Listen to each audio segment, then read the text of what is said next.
This episode of Watch Out for Fireballs is brought to you by our patrons, specifically Mitch. Thank you, Mitch. If you'd like to join Mitch, head on over to patreon.com/Duckfeed.tv. Also, check out our new show, Orb, which is an episode-by-episode exploration of the Venture Brothers.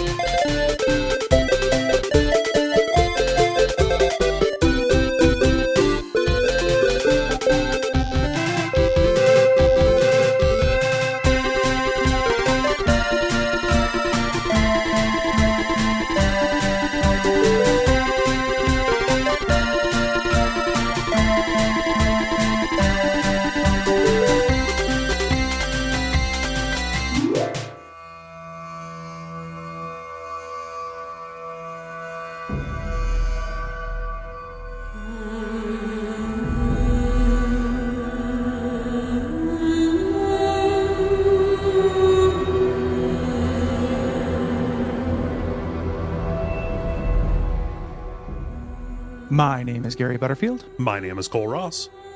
And you're listening to Watch Out for Fireballs. It is a Games Club podcast. And this week we are beginning our discussion of Dragon Age 2, which is a role-playing game developed by BioWare and published by Electronic Arts for the Xbox 360, PS3, and PC in 2011. Boy, is it published by Electronic Arts. There's a lot of signing into Origin and little bumpers that pop up that say, if you play this online, you're part of a community. Yeah, enter this code at Play Online to get the full strategy guide. Yeah. God, I'd love to be part of a community. I'm going to join the Dragon Age 2 community in 2020. Hey, guys. There's a trailer for Mass Effect 3. Available finally. I've been waiting for all those wraparounds. There's gonna make your game age like shit. Right. You should stop doing it. Yeah. Yay. It's Ubisoft. funny. It's funny that that was the way that communities, that publishers thought communities happened. When when you go to the wiki for this, there's a community of people who keep it updated, but also there's a really bumpin' Discord server that is just people who like talking about Dragon Age that has 400 people active at any given time. I'm gonna join the community by giving EA my information. That's how I join the community. I mail them a small vial of my blood. Yeah, I pay my dues. The EA. This is a series of episodes we're doing that is executive produced by Mitch. Mm-hmm. Thank you, Mitch. Thank you, Mitch. It's very rare that we do, one of our big tentpole winter or summer RPGs as a patron request. But Mitch threw it on the list, and we were like, you know what? We have to do modern BioWare at some point. We do, and we might as well do it on our terms. And I have a soft spot for this ridiculous underbaked game. I have come to just accept the part of me that just wants to nurture and coddle these weird bastard entries in series like they are wounded baby birds. And I like this game. Gary. Yeah. And I'm happy to talk about it. I like this game as well. This is my second time playing through it, and some of the issues are becoming more evident. There's a lot of problems this game has, some of which have been talked to death, right. Some of which haven't. Though, so I'm going to talk them to death. Yeah, I still end up liking it too. Part of it, though, I feel like when I first played this, I was like, okay, this and Awakening are the two good Dragon Age games. I like this one about as much. I think that if it wasn't for exactly where I was at in 2020hood and in my life, I would feel more cranky about this right now. But right now, I am in a fugue state, going to quest markers on a map, watching numbers go up. Yeah. In this little city, and that is exactly what I need right now. Yeah. And that's making it a much rosier experience. So I'm still able to think about these things the encounter design in this being just kind of wall to wall dog shit. But a carpet made of it. But it's still fun. Yeah. I'm still enjoying myself. So it'll be a weird set of episodes for the goodness enjoyment scale. Right. Idea. The idea So, being like the fact that how much I enjoy this has very little to do with the actual quality of the thing that is here. yeah. Yeah. And there are things that it does objectively really well. Mm-hmm. Like there are things that are like super good. Oh yeah. It's just like, boy, do I get into a lot of fights where guys just teleport in constantly. It's like Yeah. most of my time, Yeah. you know? No. Oh, they teleported in front of me. Cool. Well, I'll turn around. Nope, they're behind me now too. Okay. When Cool. they teleport in front of you, they teleport floating in the air. Yeah. Like they don't have them do it off screen. So the guy, it is literally raining men. Hallelujah at many points in Kirkwall. Yep. So this is going to be 3 episodes on this game. Then we're going to be doing a premium episode at the end of the month on Baldur's Gate Dark Alliance. Yeah. To get that, you have to be a patron. And this also, just because we're starting with Dragon Age 2, doesn't mean we won't do Dragon Age Origins or Dragon Age Awakening. Right. Really different games that are accomplishing very different things. I have no interest in doing Inquisition. Same. So, yeah, like on a long enough timeline, anything is possible. But I can imagine doing Origins because I think Origins is also goodish. Good. Yeah, Good. It's fine. yeah. Good. Origins it would be like a necessary part of a run up to Awakening, which I think is the Yes. MVP of that. It's Yeah. where they found their found their sea legs. Yeah. But this is we're starting with the bastard stepchild here, in which you play as a character named Hawk. You're a refugee from the war that took place in Dragon Age Origins, and you must set up a new life in the city of Kirkwall, your Yes. ancestral home. Yeah, and we should talk a little bit about the setting of Dragon Age because there are going to be some assumptions about the way that different things work that are going to be pretty important, like right down to one of the main conflicts that you're going to be resolving over and over again in this game, right? So this takes place in Thedas. The setting of Dragon Age is kind of like a lower fantasy Forgotten Realms to a certain degree. There are some stronger analogs between the different kingdoms in play and kind of just different European and Asian countries. Like, oh, you'll hear about Antiva, and Antiva is Spain, Italy. You'll hear about Orlais, and that's France. Stuff like that, Yes. like down to the way people are coded and the way that people, speak, right? Yeah. And this was a big deal when this came out because obviously BioWare, having done the Baldur's Gate games and Neverwinter Night games, this was them saying like, what if we made our own D&D? Yeah. So this was Dragon Age Origins specifically was this huge, incredibly hyped up game that was the spiritual successor to Baldur's Gate. Right. But without the Forgotten Realms like baggage was kind of the idea. Yeah. In the setting, there are a couple of unique selling points to the setting of Dragon Age. One of which is the idea of the Darkspawn. So every once in a while in this world, a bunch of Darkspawn emerge from these ancient dwarven ruins called the Deep Roads, and they do this thing called the Blight, where they sweep the countryside. You don't know what Darkspawn are, but they're orcs. Yep. Combination orcs, undead, some abominations and stuff thrown in there.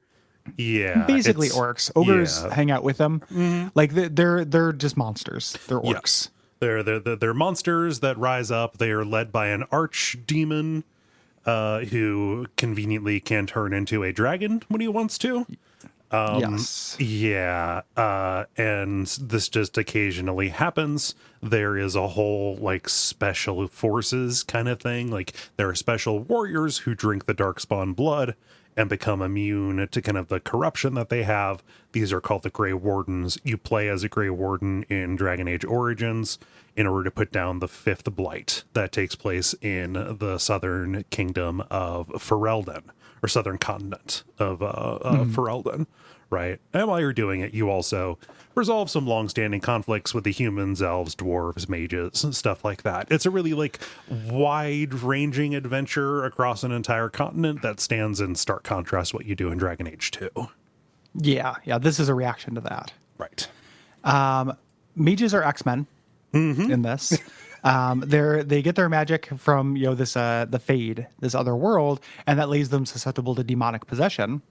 And then there's this oppressor class, the Templars, who are keep the mages sequestered in something called circles for study and safety.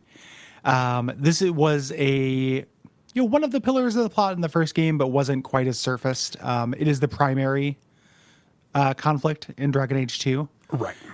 This, freedom and control. Should we support the Mutant Registration Act? Right. Kind of stuff. With a tiny little dip into the most interesting thing that Dragon Age did, which was create the Kunari, which are their one original race. Yep. Like dwarves is dwarves in Dragon Age, elves is Jews. In Dragon Age, you really need to qualify that.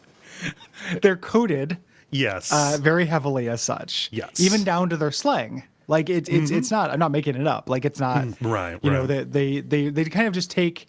So everything. My point being is that most of the things in Dragon Age are really straight put, other than the Kunari, which are their weird original idea. Yes. Which are these like warrior monk, kind of. It's hard to get a bead on what they're supposed to like map to, because you get a sense that it's a little bit it's a little bit like Mongolian to a certain degree. It's a little bit coded as almost like Islam almost. Given the given BioWare and their track record of around this time trying to work in war on terror stuff into everything. The fact that you have these people who arrive that nobody knows what to do with, that have just enough of a different, belief and social structure that they are viewed as a threat just for being, and like you're going to be dealing with them an awful lot and trying to just understand the way that they interface with Kirkwall specifically. Yeah. It was a big standout in Dragon Age 1 when I played it. Yeah. Sten, the character from that, was the most interesting character by quite a bit. And it's to me, this feels like the BioWare original concept. Yeah. For Dragon Age, like everything else feels pretty, kind of fantasy toolbox. Yeah. To me, and then this is the cool original thing they brought. And it was good. It was a good idea on their part to foreground it here. Yeah, absolutely. Well, it's interesting how it's foregrounded here and how it isn't. Like it's an Act 2 diversion. Yeah. During this for the most part. And then you go back to the main plot, which is a lot of setup actually for the third game. The kind of climactic events of this game set up the third game, which gets really big and very metaphysical, and is kind of tackles the third pillar of their mythology, which is their religion. Yes. In this world. So it's kind of like orcs, magic, religion is kind of the three Dragon Age games. And even their religion is pretty much just Christianity, Catholicism. Like they have the maker, they've got a Joan of Arc kind of figure, Andraste, who is worshipped kind of like by the broad religion of Ferelden, basically everybody except for the Kunari and the Tevinter Imperium. So yes. Yeah. We spend our time in Kirkwall, which is a former slave city. It's part of the Free Marches. So this kind of tract of land of like confederated kingdoms. It used to be part of something called the Tevinter Imperium, which was this mageocracy that were also slavers. Yeah, think Thay. Right. Yeah, exactly. One of the big differences in this game is you play as a named character. You're not just making your own guy. You are Hawk. That means that you're always human. You do get to choose if you are male or female, and you customize your appearance and choose between 3 classes. Right. So character creation is already much more streamlined. This is a much more streamlined game than Origins. And those classes are fighter, rogue, and mage. Right. Your choice here actually has a bigger impact than you would think. Not only for your own character and what you're going to be spending a lot of, what will happen when you tap a tappa in this. But there's kind of this moderate story impact. One, the class that you pick will determine which of your siblings survives. If you pick a mage, your fighter brother will survive the game's opening. If you pick either rogue or fighter, your mage sister will survive. This has story implications because either being a mage or wanting to protect somebody who is close to you gives you some skin in the game when it comes to making decisions about the way mages should be treated at the hands of the Templars. Yes. Yeah. So that's obviously very intentional. They want you to have a mage close to you or have you be a mage. It's a really weird, like, I'm not going to nitpick about this. I don't want to AVGN about it.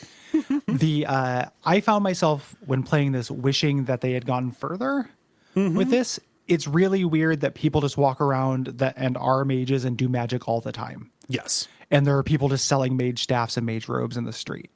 Like It felt like it was, really, it's very half committal to the, the mage as, X-Men. Right. Metaphor. There are certain mages that are completely broken by the fact that they have been hunted like dogs for decades of their lives, right? Just across the entire kingdom. But then you roll around saying, look at my staff, everybody. Like, that should be and contraband. just shooting spells. Yep. Because you're constantly doing random encounters in the middle of the city. Yeah. So you just do spells right in front of Templars on a pretty consistent basis, and Yep. they don't care that much. That's weird. It is. It made me wish, this game doesn't fully commit to this idea. Like, it does take place in a city. You do get a sense of the city. You could say the city is a character, but I kept thinking that there wasn't enough dungeon ecology.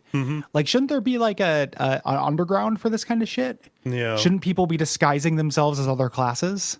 Right. Shouldn't there be staves that look like halberds, but the blade on the end is purely ornamental?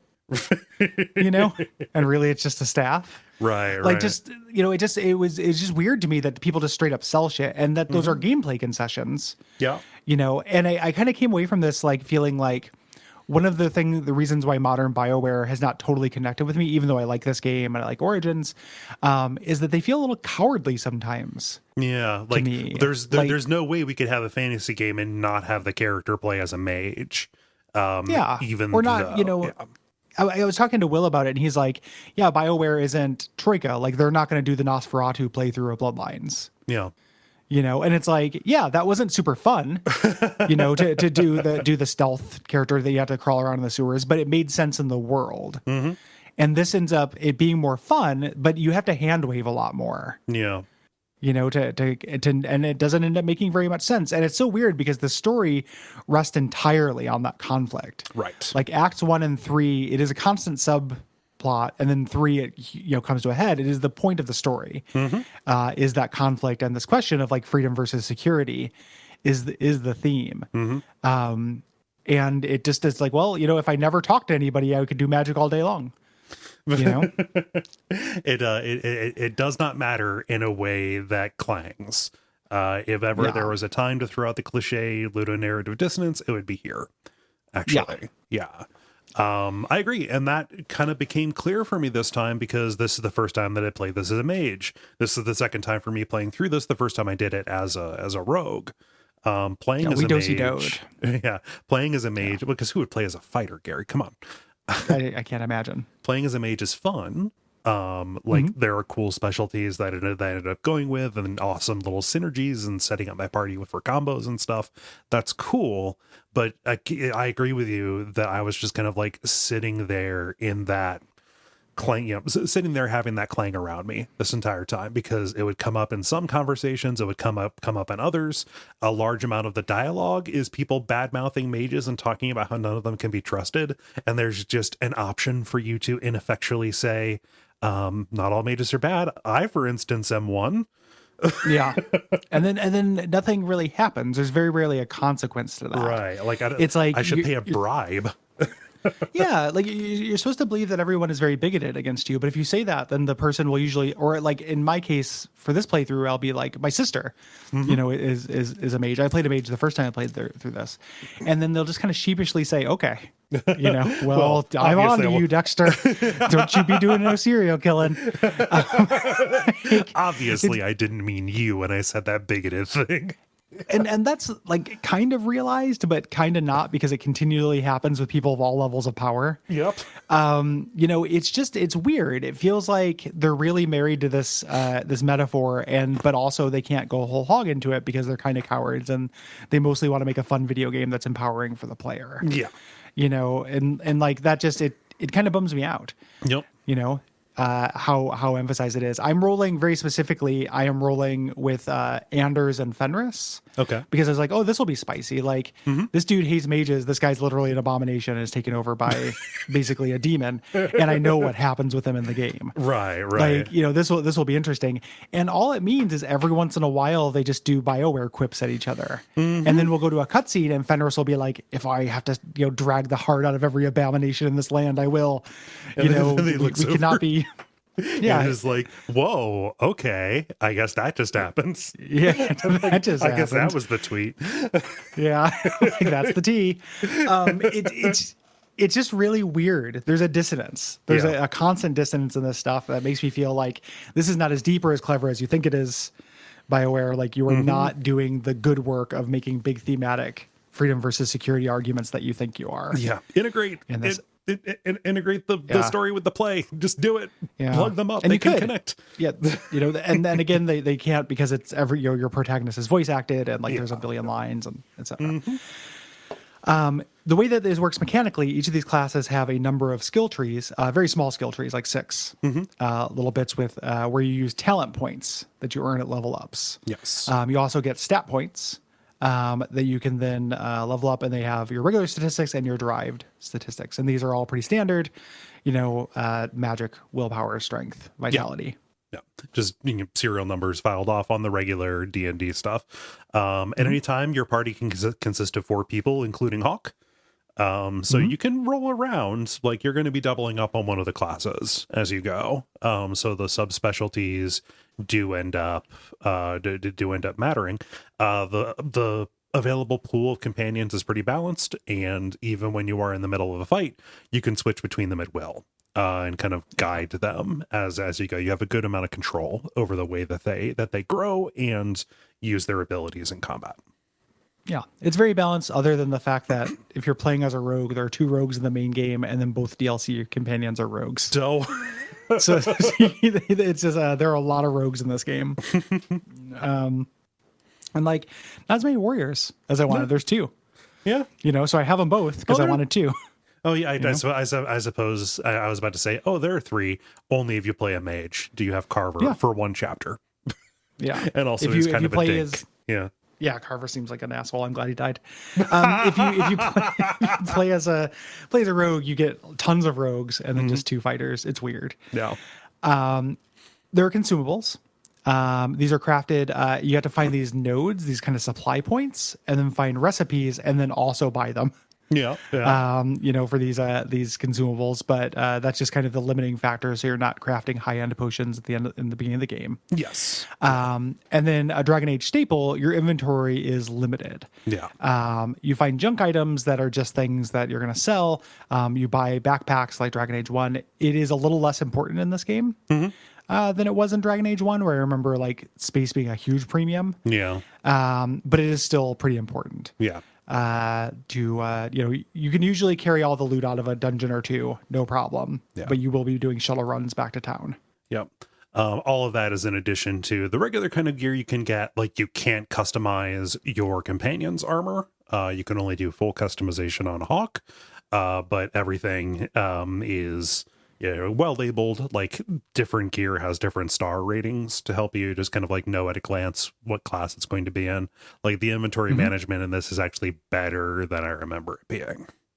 Yeah, it's not bad at all. Like like I said, I remember it being a big deal in Dragon Age 1. Yeah. And just to, you can customize somewhat your companion's armor. They have different upgrades they can get. Yeah. They're kind of static. They give them perks. So you can find them certain armors that either give them additional slots for runes, which we'll talk about, additional attack or additional defense. Yes. We might as well put that here because I didn't include runes later on. Runes are just like you left out enchantment. I'm not going to say it in the fucking voice. No, I did leave out enchantment because that was I just put that here as part of the crafting. But my boy, my comedy relief dwarf. Yeah, my dumb-faced boy. So there's a rune system in this where you can put runes into equipment that has certain slots. The way it works is there's an opportunity cost. You can't get the rune back. You can just destroy it. Yeah. Once it's in there, and that's fine. Yeah. Like these are all like plus 4% fire damage shit. It's nothing is that outlandish, at least for most of the game. Yep. Until you get to the end, you start getting some more powerful runes. Right. I think the crafting in this game is like a little like underbaked. It's fine. It doesn't hurt me, to Yeah. find these resource nodes and then just like be able to buy potions from the potion guy. But it's not a very robust system, I don't think. Yeah. Let's talk about combat. The combat here is much faster than you would expect if you are coming here right off of Dragon Age Origins, or really any other CRPG that BioWare has made. Any other CRPG that is not Diablo with its clicka, clicka, clicka. If you do not have auto attack turned on, this is kind of tappa tappa. I was playing this and thinking, oh, Baldur's Gate Dark Alliance is not going to be as much of a departure as I thought it was going to be. Are you playing this on Xbox? I am playing this on Xbox, yes. Yeah. They patched in the auto attack. Okay. Did you know that? Like when this game first came out, you couldn't do auto attack, so it was exclusively tappa tappa. I don't. I don't like that. Yeah. I like having auto attack. They had to patch that fine. in. Yeah. On the PC, it just works. You just click the guy that you want to have die, and then your guy will keep attacking them until you tell them to do something different. Cool. That works. Yeah. It's not, you're not controlling your character around directly. But this is, like Dragon Age Origins, which was also made for consoles. This is a little bit more optimized for consoles. And they wanted to make combat look cool and actiony and combo based. This ends up being, there are animations that are really cool in this, and there are animations that are absolutely ridiculous. To make it, the rogue has this thing where he throws a stun potion, but you don't throw it. You throw it up in the air and then roundhouse kick it. Yeah. And this is something that's on a really short cooldown. So I'm constantly roundhouse kicking potions at people. It's so fucking dumb. If you can think of a better way to get the potion into that guy's forehead, I would like to hear it. Just absolutely incredible. The nonstop roundhouse kicking of things. But some of the animations are actually really cool looking. Specifically the spells. I remember doing like Cone of Cold and shit, and that looking legit. Yeah. This is like combo based. It's kind of meant to be more frenetic in the moment. Like you're not queuing up commands like you were in Dragon Age 1, things like that. It feels a lot like Mass Effect. There's a lot of stuff that they brought over for Mass Effect. I think that maybe they would have done in Dragon Age Origins if they knew how successful Mass Effect was going to be. And if Dragon Age Origins was not in development for literally a decade. Accruing all that technical debt there. But you're going to be doing your own stuff, kind of jumping around to control specific party members, whereas everybody else is going to act on AI until you override them. Yeah. Is this a good time to talk about encounter design? Yeah, let's do that that as another note. Because it really matters. It does. Like it is a huge difference in this. As opposed to Dragon Age Origins, which sought to emulate kind of a D&D and MMO kind of thing, where you would have set encounters you would come upon with different creatures of different classes. You would manage aggro. That was a really big part of it. This doesn't do that. No. Dragon Age 2 is all about ambushes with waves of weak enemies. Which is fine. It is more action-based. You do get the feeling of like cutting down, tons of slavers, mages, darkspawn, and the Tal Sharaf or whatever, Tal Fashoff. Yeah, don't forget spiders. And spiders. You cut down those 5 things a lot, and you cut down a lot of them, but it doesn't. It's weird. Like it ends up feeling very strange because there are things you can do in the combat that do not lend themselves to this combat engine. So, for example, using a taunt in this to take aggro from a creature doesn't matter really. Like you take aggro from something, but any individual enemy dies really quick. Yeah. In this, it's about throwing huge numbers at you. If you do a thing that just draws all aggro to yourself, that only lasts for a certain, until the next wave. Yeah. And there could be 2 or 3 or 4 waves of combat in this. Things like moving around to get behind guys, which you do a lot as a rogue, doesn't really matter because enemies can come from any direction.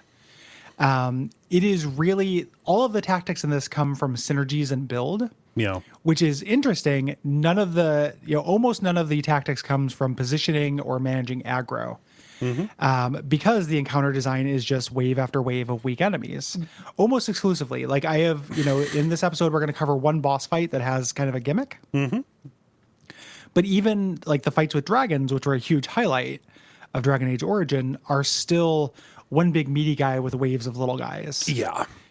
It still kind of plays the same. And that's fine. It's part of what's making this so sleevable and like go down really smooth, like a can of brisk tea. It's like this just doesn't have any friction to it. It just goes down my throat like it was already lived there. But it doesn't, there's not a lot of tactical depth to this. And a lot of it's the encounter design. And then the other part of this is that the encounters are almost exclusively what if some dudes. Like I have a memory of Dragon Age Origins having more general dungeoneering and more situations in which I could talk my way out of. But by moving from to a conversation wheel from a dialogue tree, your verb is kill in this. It's like an very old school D&D thing where it's just lots of random encounters. I also found it to be really, really easy. To the point where, like, as a mage, I remember this being the case with a rogue too. You have skills, like you said, that are kind of meant for a longer haul than you end up facing in a lot of the in a lot of the encounters that you go to. This is a game where I started on normal and I bumped it up actually, in order to like have something to do that wasn't just waiting for my fireball to recharge, right? Yeah, I'm just absolutely slaying ass in this. Like I ended up taking a skill that recharges my stamina when I get kills. Oh yeah, and I have a bunch of skills that will one shot anything I run into other than a boss. So I can just kind of start the thing for free, just killing high value targets, like jumping around, and it is really fun.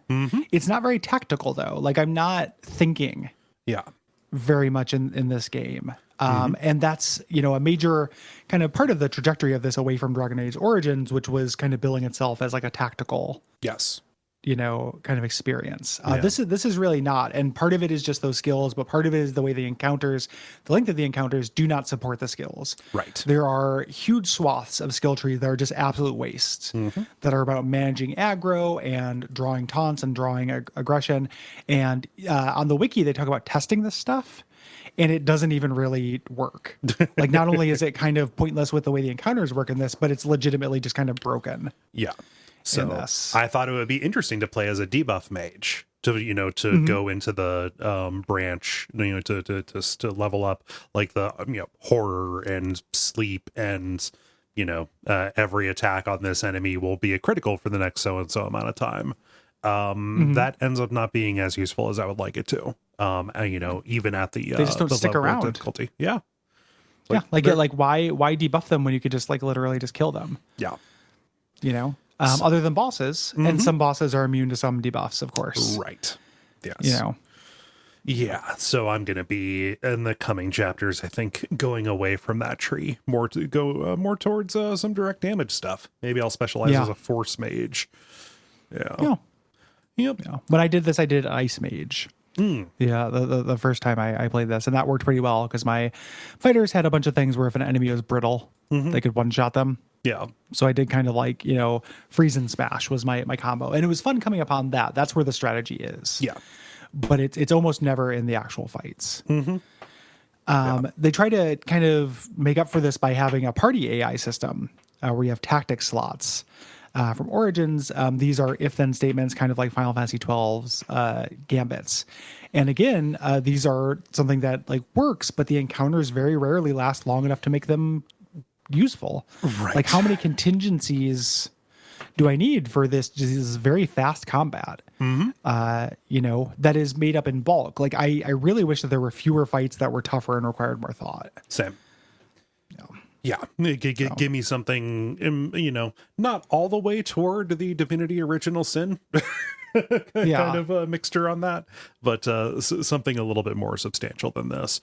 I found myself messing around with the tactics slots when it came time for me to kind of like pick a different specialization for the NPCs for my companion characters that they didn't necessarily come out of the box with. Yeah. Yeah. I had to make sure everybody would heal themselves because they wouldn't for a Nope. while. Yeah, they come out with no sense of yeah. self-preservation. Yeah. Yep. Yeah. Dragon Age 2 does borrow another thing from Mass Effect. We have kind of this tactical wheel. This is how they approximate to the pause and issue commands. What is it? The real time with pause system, where the camera is always centered on you and your main character, whichever one you're controlling. But when you pull this up, you get a wheel of commands around you, and you can select your action and also the target with your little free-lit camera here. Yeah. This is a controller conceit. Yes. As well. If you play this with keyboard and mouse, it is real time with pause. Nice. Where you just you have your number keys, which are it plays more like an MMO. Your abilities are on cooldowns to the number keys. You just select using the cursor who you're fighting and what you want to use the item on. Oh, that sounds. Or who you want to use the thing on. That sounds great. I've got no problem with the system that I ultimately have here on console. I like playing games on console. But yeah, that just having it. Having the bar, I think specifically, as opposed to the limited slots that you have with, with the face buttons, would have been nice. Yeah, I can see that. So it again, it has that hybrid console PC experience. Yeah, you'll always have a basic attack, and then like as we mentioned, everything else is on cooldowns that you have. They're different types of abilities. There are active abilities, which are like a verb. There are passive things you can upgrade to, and then there are states. So those are like, while in the state, 15% of your stamina is spoken for, but you get additional accuracy. Things like that. So you can kind of, even within the system, which is like relatively limited, there is a lot of room for expression. So yeah, I like it quite a bit. You are going to be managing your healing and things like that going around. You have your quick potions, both for mana and for health. If an ally dies, they will be revived automatically. However, they will come back injured, which lowers their max HP. You can restore that either by going back and sleeping at your house or by using an injury kit, which are plentiful because, again, this game is not very difficult. Yeah, and this is, and you'll go back to full HP no matter what, even if you don't die. Yeah. Go back to, you start every encounter at full. So gone are that kind of, do I have enough supplies for this dungeon? Yeah. That also kind of influences how the encounter design works. I think it's why every encounter is so many enemies and so many waves of reinforcements, because they know that you have all of your abilities and all of your health. And also there's no such thing, like, except for how we're going to end this episode, there's no such thing as a long dungeon in this game.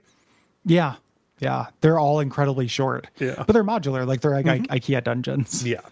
So you're going through basically through habit trails, that have been modularly made to lead you into certain. I can't go this way. There's a chair in the way. I don't have a problem with that. Actually, I don't care. I don't. So the thing that I care about is how this impacts like how much it matters to be in like a certain space, right? Yeah. Like the way this thing works, and we should talk about it because I bet you this under Quest and World Scope, but we can just bring it up here. Let's do it here because it also has to do with counters and with encounter design and stuff. It's the famous criticism, yes, of this game, right? Like, people aren't talking about how Flemeth has huge tits now. That's not their main criticism. They're into the fact that we got a witch gilf, but they're less into the fact that this game, because of its kind of short development time and stuff, uses a kind of Lego set approach to dungeon design, where instead of individual bespoke dungeons, there are different tile sets that then block off certain parts. So there's always a warehouse, there's always a cave, there's always a beach, there's always the deep roads, and they just kind of take those and you see the whole map, but you can't get to certain parts of it. Yeah. So like when I go into this cave, it's the same cave, it's always the same cave, but it has certain parts blocked off. And they're short, as you mentioned. Other than the end where you have like one kind of longer dungeon. But they're really short. They're designed to be over really quickly. It's like one or two, rooms with combat out of 4 or 5 rooms total. A couple of small little hallways you can go down that will have treasure at the end of them. Maybe a trap, rarely a trap. Yeah, really, really rarely a trap, never a puzzle. Right. that's the thing that bothers me about it. Mm-hmm. It's not that they're reusing it, because I don't care that much. Like, it will just fade into wireframe. It's that it doesn't matter where I'm at for things. Like, it gives questing in this game this anonymous feeling where I very frequently forget why I'm at a place. Yeah. Until I get to the end of the dungeon. Mm-hmm. And then I'm like, oh, it's this guy. The overall effect is a little bit like almost like proc gen, but it is the exact opposite of proc gen. The spaces are similarly anonymous, right? Yeah. Like what I wish was, I wish that they would have owned it and then just said like, oh, here is this named cavern, and design it with a sense of space, and then just have different people in it at different times. Like, oh, they're held up in the old, Yeah, everybody meets there. Yeah, just like, up a Goblin Tooth Cove. Okay, well let's go check it out, and then like maybe have small little differences, as opposed to pretending that these as opposed to like pretending and expecting me to believe that these are different places. I don't mind this kind of anonymous encounter, because they're literally just spaces that you go through to kill things. But I wish that there was more stuff like, the big dungeon at the end of this that does have more of a sense of place. What it does to me is that it makes it feel like there's nothing there other than combat. Yeah. It contributes to that. So like, I'll go into a noble's house. I'll be in the noble's house dungeon. Yeah. And according to the reason why I'm there for the plot, there should not just be corpses about.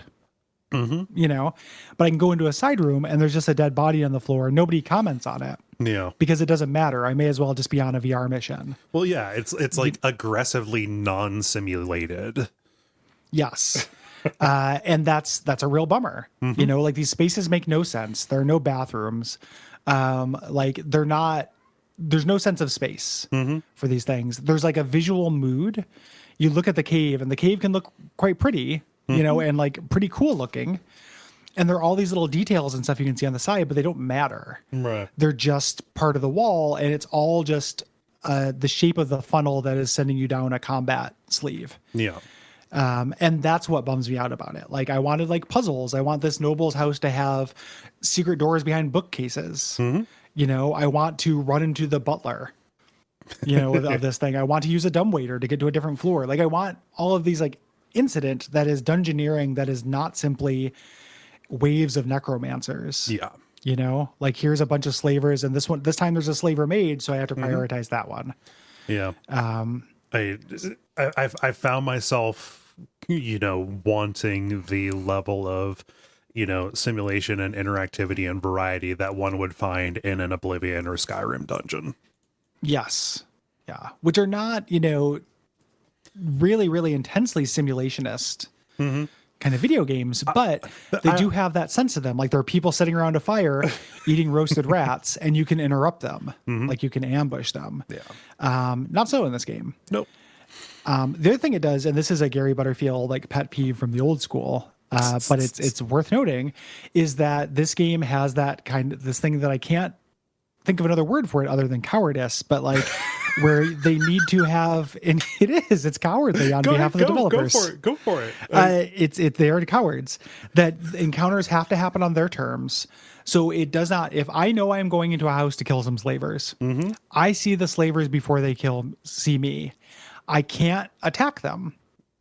I can't do it until I walk up and get the cutscene, and then all my combat skills come to life. Yeah. Like, why can I not shoot a fireball from across the room at these people who are having a meeting? It makes no fucking sense. Can I get the upper hand on them? Does this always have to start with a perfunctory incantation of the, wait a minute, it's them. What are you doing here? I'll summon some skeletons. Yeah. Like, why are these all fair fights when the player could be doing something to stack the deck? And that's something that Western RPGs have gotten increasingly bad about. Right. Like, if you look at like Pillars of Eternity is the same way. Yeah. Everyone has to say their little piece before you can fight them. It reminds me of, in like GTA games, how like, I know this guy's my target and he's going to go down this route, but if I put up a barrier here, it'll despawn the cars. Yes, because a cutscene will be between you and when he drives down that. Yeah. Yeah, and we want to make sure that we get this little chase thing that we think is so fucking cool. that it doesn't matter that you've tried to think your way out of the problem.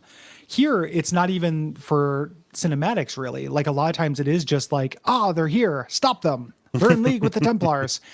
And it's like, why the idea of me not having access to a fireball until the game says I can is it feels very cowardly. Everything has to be this fair fight. They're not very complicated. It's not like you'd ruin the balance of them. Right. I just don't get it. I don't understand what the idea is behind that.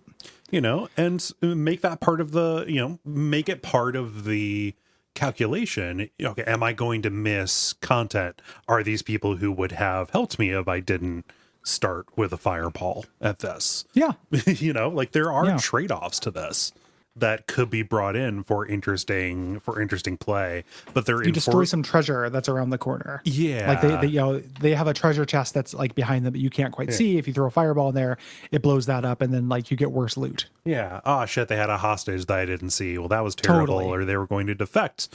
What did you do? Some of those are gotchas, but it is something to take into consideration for like how much of a loose cannon you want to be in a given situation.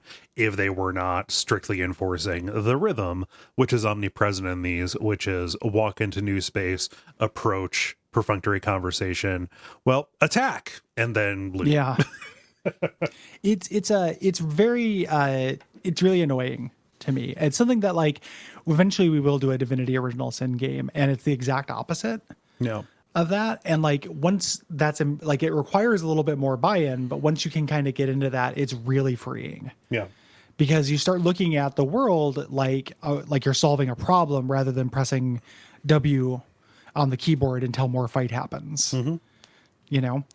That is a really big bummer to me. So like it would be insane for us to talk about the encounters in this game. Yes. Like we're gonna talk about some of the bosses, but yeah, Christ almighty, is there not that big a difference between this type of bandit and this other type of bandit? There aren't like appreciably different builds. They're basically mages and fighters and archers. Yeah. But it's worth talking about it here just so we can scoot past that. But know that like a huge part of this game is like really simple, dead simple encounters that you cannot trigger on your own. You have very little control over how to instigate. You cannot buff in advance of them. You cannot do anything that is tactical. You just let the waves wash over you. Yes. And as we talk about the individual parts of this game, it's going to be more kind of talking about the short stories that you embark on in these quests, and the decisions that you make within them, including conversation. Yes. Thank you for segueing me out of the combat piece. It feels like so much of what we do in the game, though. No, it's worth talking. I'm glad we spent the time on it that we did. Yeah, because it's the lion's share of this game. This has a JRPG's combat proportions, like in terms of just individual slimes you fight. Yeah, it's like a Dragon Quest. Yeah. But yeah, let's talk about conversation. Yeah, you do spend a good amount of time in conversation in this game. You're going to be investigating. You're going to be trying to resolve situations. There are not as many times where you can talk your way out of combat, which is a bummer. But at the very least, I had one. You can you can get in on your terms, maybe. Unlike Dragon Age Origins, Hawk, your main character, is fully voiced. And you select your conversational options using a wheel, like in Mass Effect. So instead of seeing the full line written out that you're selecting, you're more selecting just like a small little summary of what's going to happen here with all of the pitfalls that entails. Yes, which is something we talked about before. Yeah. Sometimes you can also ask about specific topics. So if there are questions you would ask before responding, they'll be on the left side of the wheel, as well as some special indicators. Yeah. So if you want to invoke one of your companions, if you want to invoke your reputation, yes, you have things. Or if you want to start a romance with a companion, there's a little heart thing just so you know exactly when you're doing it. Yes. As opposed to Mass Effect, where it's, Renegade and Paragon, here we have diplomatic, humorous, or aggressive. The first one you do in the game indicates your personality. Right. For the game. So that is a weird character creation choice that you don't know that you're making. Mm-hmm. But I got stuck with like snarky Q clipping beard for like the entire game, whose chin sticks out of his beard at a weird angle and is constantly saying like, where there are a lot of people who try to kill us. Just on a, like in response to everything. I went. I do have that effect on people. Oh, so you went male shepherd. I went aggressive female shepherd. Yeah, I was last shepherd, time I was. hawk, Yep. block. No, it's a different kind of a. Last time I was a diplomatic lady. Gotcha. Hawk. Yeah. Now I am a humorous male hawk, and there's not a lot of jokes that are landing super well for me. Yeah. Some it's not all embarrassing, but it's not like laugh out loud or anything either. Yeah. The choice of disposition, again, it's mostly cosmetic. I wish that it mattered a little bit more. Obviously what I would want is something like Alpha Protocol, where you could strategically work against type just to get somebody's goat, to get them to, act out of character for themselves, stuff like that. Here it is mostly cosmetic. It will sometimes get you a different outcome, a different reputation. Sometimes a response will be like, oh, speak to me with respect. A lot of the time though, your choice here just impacts the way that your companions react to you. Yes. Yeah. And that's where kind of the tiny little bit of Alpha Protocol DNA is there. One little bit too that I noticed about the humorous section. Oh, yeah? Is for some reason the humorous angle is also the I'll do it, but I'll do it for money. That's weird. Well, like, so aggressive isn't always like, let's get to the point. Aggressive comes down to like, I don't care if you live or die. And diplomatic isn't always like, I'm going to try and keep things on an even keel. Diplomatic is like touchy feely, like checking out on people's feelings and things like that. The symbol is a dove. Right. It's weird. Like, we talked about these dialogue wheels before. This is not the worst one by any means. Like Fallout 4 is hanging around just like, where it's like, yes, sarcastic, yes, no, and please say the same thing again in a different way, or your answers for everything. Yeah. But it is, this is, and a lot of stuff has been written about this, but the wheel approach to conversations is pretty problematic because you don't know what you're going to get. Yeah. Right. Like, you might want to be aggressive, and the way you want to be aggressive is to threaten somebody, and like, I would like to fight you, and the game just doesn't do it. Right. Having more control and more granular, having a dialogue tree, I think is almost always better. Yeah. In terms of giving you a wider variety of approaches. So as we mentioned, you have a relationship system with your companions in this. Instead of just like a like meter, like in Dragon Age Origins, it is a meter that goes from one side friendship to the other side rivalry, because the story is told in the past. All these people canonically stuck with you. Yeah. You're not going to have somebody leave you. It's just whether they stay with you and they are buddies with you, or they grudgingly respect you. Yeah, they will leave you at the end in certain instances. There are certain characters who will ditch you, but they're going to stick with you the majority of the time. Unlike in Dragon Age Origins, where if you piss off somebody, then your weird little thief, your weird little elven assassin will ditch you at a moment's notice in a random encounter. Yes. Yeah. Yeah. It's more, departures are more story driven. And like them increasing their rivalry with you is, less like, oh, I hate you. It's more like, okay, I'll still work with you because I think what we're doing is important, but I really don't agree with the way that you do this. Yeah. The canonical reason, the reason why BioWare did this is they wanted you to play in a consistent way rather than min-max. So their kind of thinking was, if you played with a consistent perspective, you would piss off some people and make other people like you. Yeah. That gets kind of thrown out with the humorous middle angle, where I've been riding the throttle on Aveline basically for the entire game. She does not appreciate that.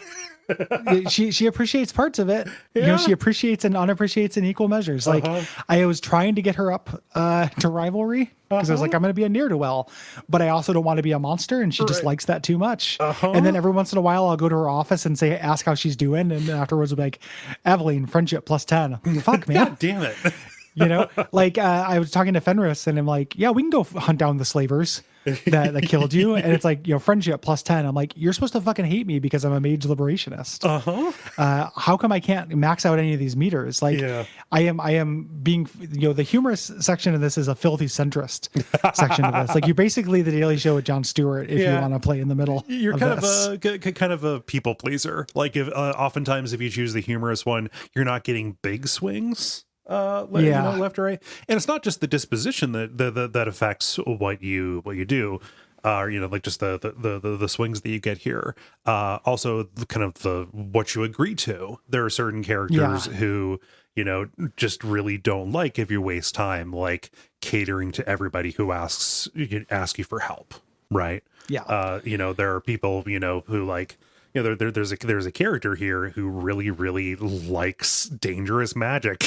Doesn't quite understand what she's playing with, and if you don't indulge that and let her play with fire at literally every turn, then she will accrue rivalry with you.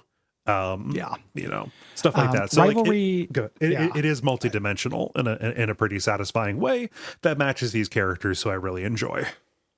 I was mentioning the rivalry and friendship also are tied to stat bonuses. Yes. The way that these sliders work is if you get them to 50% either direction, you can then open up a boon, a skill tree option for that character that will also affect Hawk usually. Yeah. And then if you get them to 100% in either direction, they lock. Yeah. So that's why once you get all the way, you cannot go back. Here. There are gifts again, as opposed to it being like Dragon Age Origin where you just fill up Sten with paintings until like he likes you. Because that game has a bad view of human relationships. In this one, there are very rare gifts. So you can still do that and give people gifts, but usually it tends to tie into their side quest. Yeah. Or it calcifies how they already feel about you. So like if you give a gift to somebody who likes you, they might take that in good faith, but if they're rivalry with you, they'll think you're making fun of them and will push them further along in that space. Nice. They're incredibly rare though. So it's not a very big part of the system. Yeah. I lost the point where we were at in the notes. So I'll freestyle this here. You do have romances. My name is Kole and yeah. You do have romances here. I'm most of the way toward a relationship with Isabella because I haven't pursued that before. It's just it's there for you. Again, it's closer to Mass Effect than it is to anything else, and that is just special side quests that you get that end up being cutscenes that you get when you talk to them. There are actual companion side quests in a way that is really enjoyable. You do end up kind of doing what amounts to like a TV episode's worth of focus on a particular character, which is like a fun BioWare thing. That is a good rhythm for getting to know these people, which is nice. Yeah. And the way that there is no obfuscation about romance, like it feels like, in Dragon Age Origins, it was very intentional that they would have romances the way that they did. This is on their continuity towards like just knowing this is going to be a major thing that people play the games for. Yeah. It's literally just a little heart symbol. Like you're talking to somebody and it's like, do you want to start the romance? Do the heart thing. Yeah. And the thing you'll say will just be like, hey, you doing okay? Or something like that. It's just like, but you say it in a sex, in a love way. Yeah. In a relationship manner or something. Or it can be like with the Lady Hawk and Fenris. Fenris has these lyrium magic tattoos that are really valuable, and people are trying to get them and rip them out of them. And it's like, yes, they'll come and pull them out of my body. And one of the responses is, the romance response is, that's a shame. It's a nice body. Like, dog, I just met you, and we're talking about people ripping your skin off. Lyrium skin? Call me maybe? It's real. The way that I had it, because I had this rivalry with Fenris, it was just to check in on his feelings. If I wanted to have a relationship with Fenris. I think I am avoiding relationships in this go round. I think the first time I played it, I had a relationship with Isabella as well. Who is something for daddy. This playthrough, I feel bad about it. I missed Isabella. Oh, huh? You can miss her. I don't know if I can go back and get her now, but it's just I didn't spend enough time in that tavern. I know you can. I believe you can recruit her in chapter 2. I think that there's you miss out on a quest if you do. Okay. Yeah, I missed that. So I'll have to go back. I was little eyes on the prize with the questing. I didn't spend a lot of time just futzing around in the cavern or tavern. Depending on what kind of rogue you are, she might be redundant. I don't know if Oh, she's totally redundant. yeah. Yeah, I have no place for her in my build. I have 2 warriors, a mage, and my guy. But it's as far as story content, I'm missing her. But I had her in my first go round. It's a bummer, right? Like it's almost like a classic BioWare thing where I really like this character. I like Meryl quite a bit. Like she's a good character, charming, lots of dimension to her. Her role in the party is exactly my character's role. There's nothing for her to do that I can't also do. So I'm just not spending any time with her in my group. Gonna throw a quick, just omni bump on Divinity Original Sin 2. Whenever you meet a companion, they say like, I'm mostly like I'm good with a sword, but I also dabbled in, in the dark arts or whatever.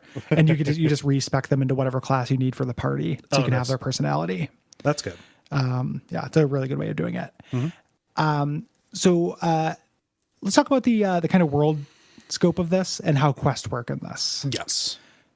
Yeah. So this is not a gigantic game, specifically in scope, whereas Dragon Age Origins had you going all around, I'm about to say Christendom. That doesn't make any sense. Andrastedom? I don't know. Going all around a continent and to these different kingdoms and stuff like that, and spending, a third of the game in these long quest chains. This is small. It takes place entirely in one city. And it's kind of surrounding wilderness areas. One way that it does expand in scope is that it does take place over the course of 10 years. This is neat. You can kind of feel, this was a big thing about, you had Baldur's Gate 1, which was all throughout the countryside, Baldur's Gate 2, which was mostly in a city. Then we had Dragon Age 1, which is all throughout the countryside, Dragon Age 2, which was mostly in a city. This reduced scale, not only does it kind of mirror that, but the idea behind this was supposed to be one massive origin for this character Hawk. The hero Kirkwall was originally intended to be what Dragon Age 3 was about. It just people didn't like this game very much. Right. So they ditched out of that, and this ends up being a side story, But the idea being like, this is just one person's life. Let's do that microcosm is super cool. You are not in this, this game fighting a blight or anything. You are, becoming a major figure in this city. The city itself is at the whim of larger forces, and there are reads of this where like the city is the villain. Yeah. Like the writer of this game says there's no antagonist, it's just the circumstances. This is supposed to be small characters doing their best but fucking up. Right. Boy, is there a lot of fucking up. That is the thing that I love about this. Just like it's really, you can talk about like moral ambiguity and gray areas or whatever. Man, things do not turn out the way that you want ever, and I love that a lot. And I love basically the read on this where your characters are the villains, actually, given that everybody in your party is just like one step away from being a fucking supervillain.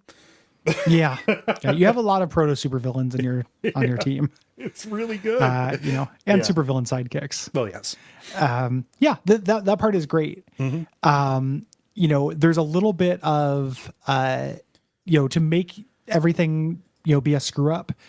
They end up doing some like weird centrism tricks. In this, where it's like they don't want you to have an opinion on freedom versus security. They want to balance every single argument for freedom with an equal contrived situation that argues for security. And at the end of a quest, when you choose freedom or security, it's always the wrong choice, but in both directions. Right. Like it is something where like I love that feeling of making decisions with incomplete information and having them come back to bite me in the ass, like very much. There's a little bit of one axis of this that kind of bums me out. It's not the end of the world. Like it's still really neat, and the scope is better than Dragon Age Origins, which felt very generic to me. The scope of that. This feels definitely more interesting. It's down to, it's like issue based or like almost like political to a certain degree. Because you're choosing like which side of an oppressor relationship to sympathize with. And something that is interesting about it is like there's really no problem that you can solve. Like no matter how sympathetic you are to mages, and how brutal you think the Templar regime is, specifically like Kirkwall's particularly fucked up version of it. That can be true, but there's also just the reality that mages do get possessed, and like any version of a society that involves mages needs to like kind of address that problem. And just everybody has a fucked up version of the way they would approach that. Yeah. Yeah. I get that. Like, I understand that's what they're doing. It just bums me out though, because it's like, I'm not trying to convince you. I'm just laying it out as like a thing that is cool about it. I think that's what they want. That's what they want to do, is just like present this unwinnable problem, and it feels a little bit uncomfortable to me when, like, it's not that interesting to me to think of a problem where like there are people who have this power who are going to get possessed, and the correct answer is to oppress the shit out of them. No, yeah, no. That aspect of this feels gross, and it's a big problem I have with the ending, which we'll talk about the next ending biffs episode. it really badly.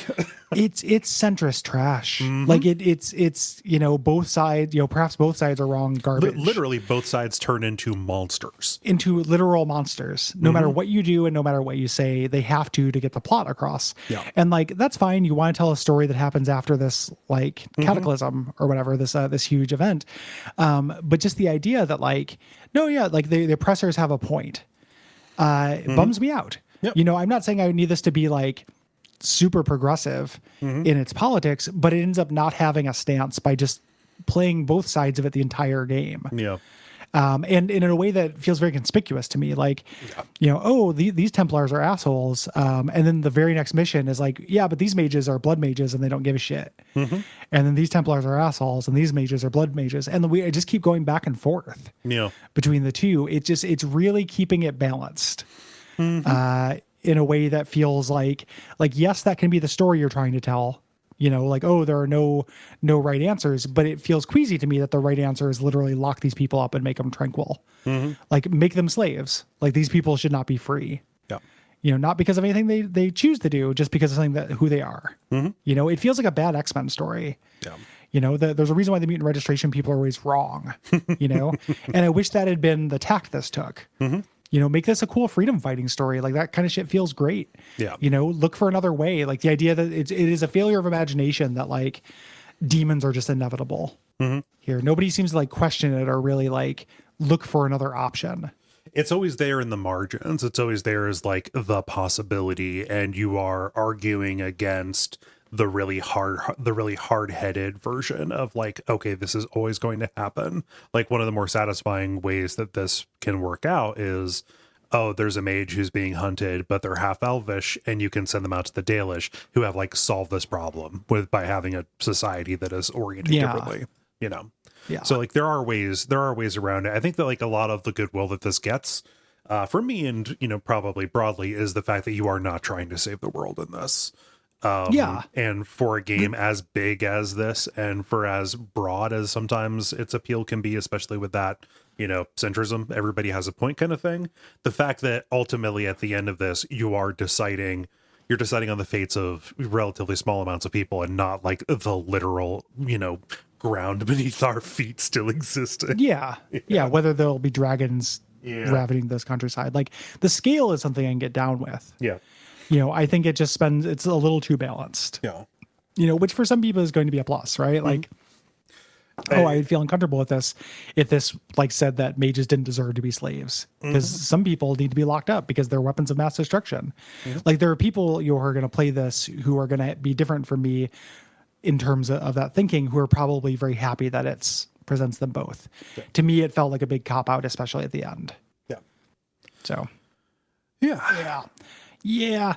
But the individual issues and the actual scale of it's very good. This game had pretty troubled and short development. So these time jumps that you do, these 10 years that have passed, do not really change that much visually. But there are things that will pop up. Yeah, characters do not age. Like, you're dragon ageless. But there are choices. Relationships will evolve. There will be cascading effects from certain choices. Some of them are cosmetic. Some of them are just like, personality. Like this person becomes more established in the city. Fenris by the third act like has a running poker game in his mansion. Like the characters just kind of become more comfortable and start living in their skin. Yeah. So we talked about that development. That's kind of one of the main parts of this. You cannot talk about Dragon Age 2 and people's common complaints about it without addressing the way that it came to be, especially compared to the rest of the series and the rest of what BioWare had done up to this point. Dragon Age Origins, the game prior to this, had a famously long development cycle. It started development in 2002. Which is ridiculous to me. And it ended development on its release in late 2009. So 7 years, I think 18 months of that was pre-production, getting everything set up, getting everything set up for success as they went along. 7 years is a very, very long time, even for games, and it resulted in a game that was praised for its scope, often rightly so. Yeah. Like, that's a good game. Yeah. Dragon Age Origins is good. Again, I like this game better than I like Dragon Age Origins. Same. But it is a good game. This huge success meant that their publisher, EA, wanted a sequel. BioWare Edmonton very quickly. They only gave them 14 to 16 months to turn out a sequel, EA being the villain of video games. Common consumer revolt shit, but like, boy, that sucks. Yeah. And like, it sucks because like EA, like any of these publishers, goes through like occasionally there will just be a couple of years where everything they do like knocks it out of the fucking park. Like, and this right here was in the middle of a very good period for EA, having put out things like Dead Space, having put out things like Mass Effect 2 specifically. Dragon Age, I really looked forward to this, but this was part of a big villain turn that EA has not really pulled out from in that decade or this one. Yeah.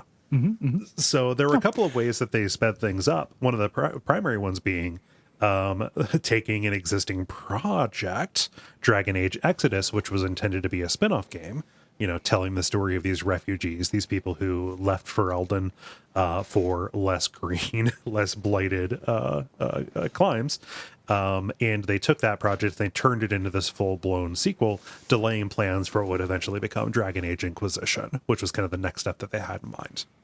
Yeah, the next big one. Yeah. BioWare wanted to respond to the criticism that Origin received, which made this streamlined, in terms of mechanics, and made the combat faster and more responsive and actiony. Yes.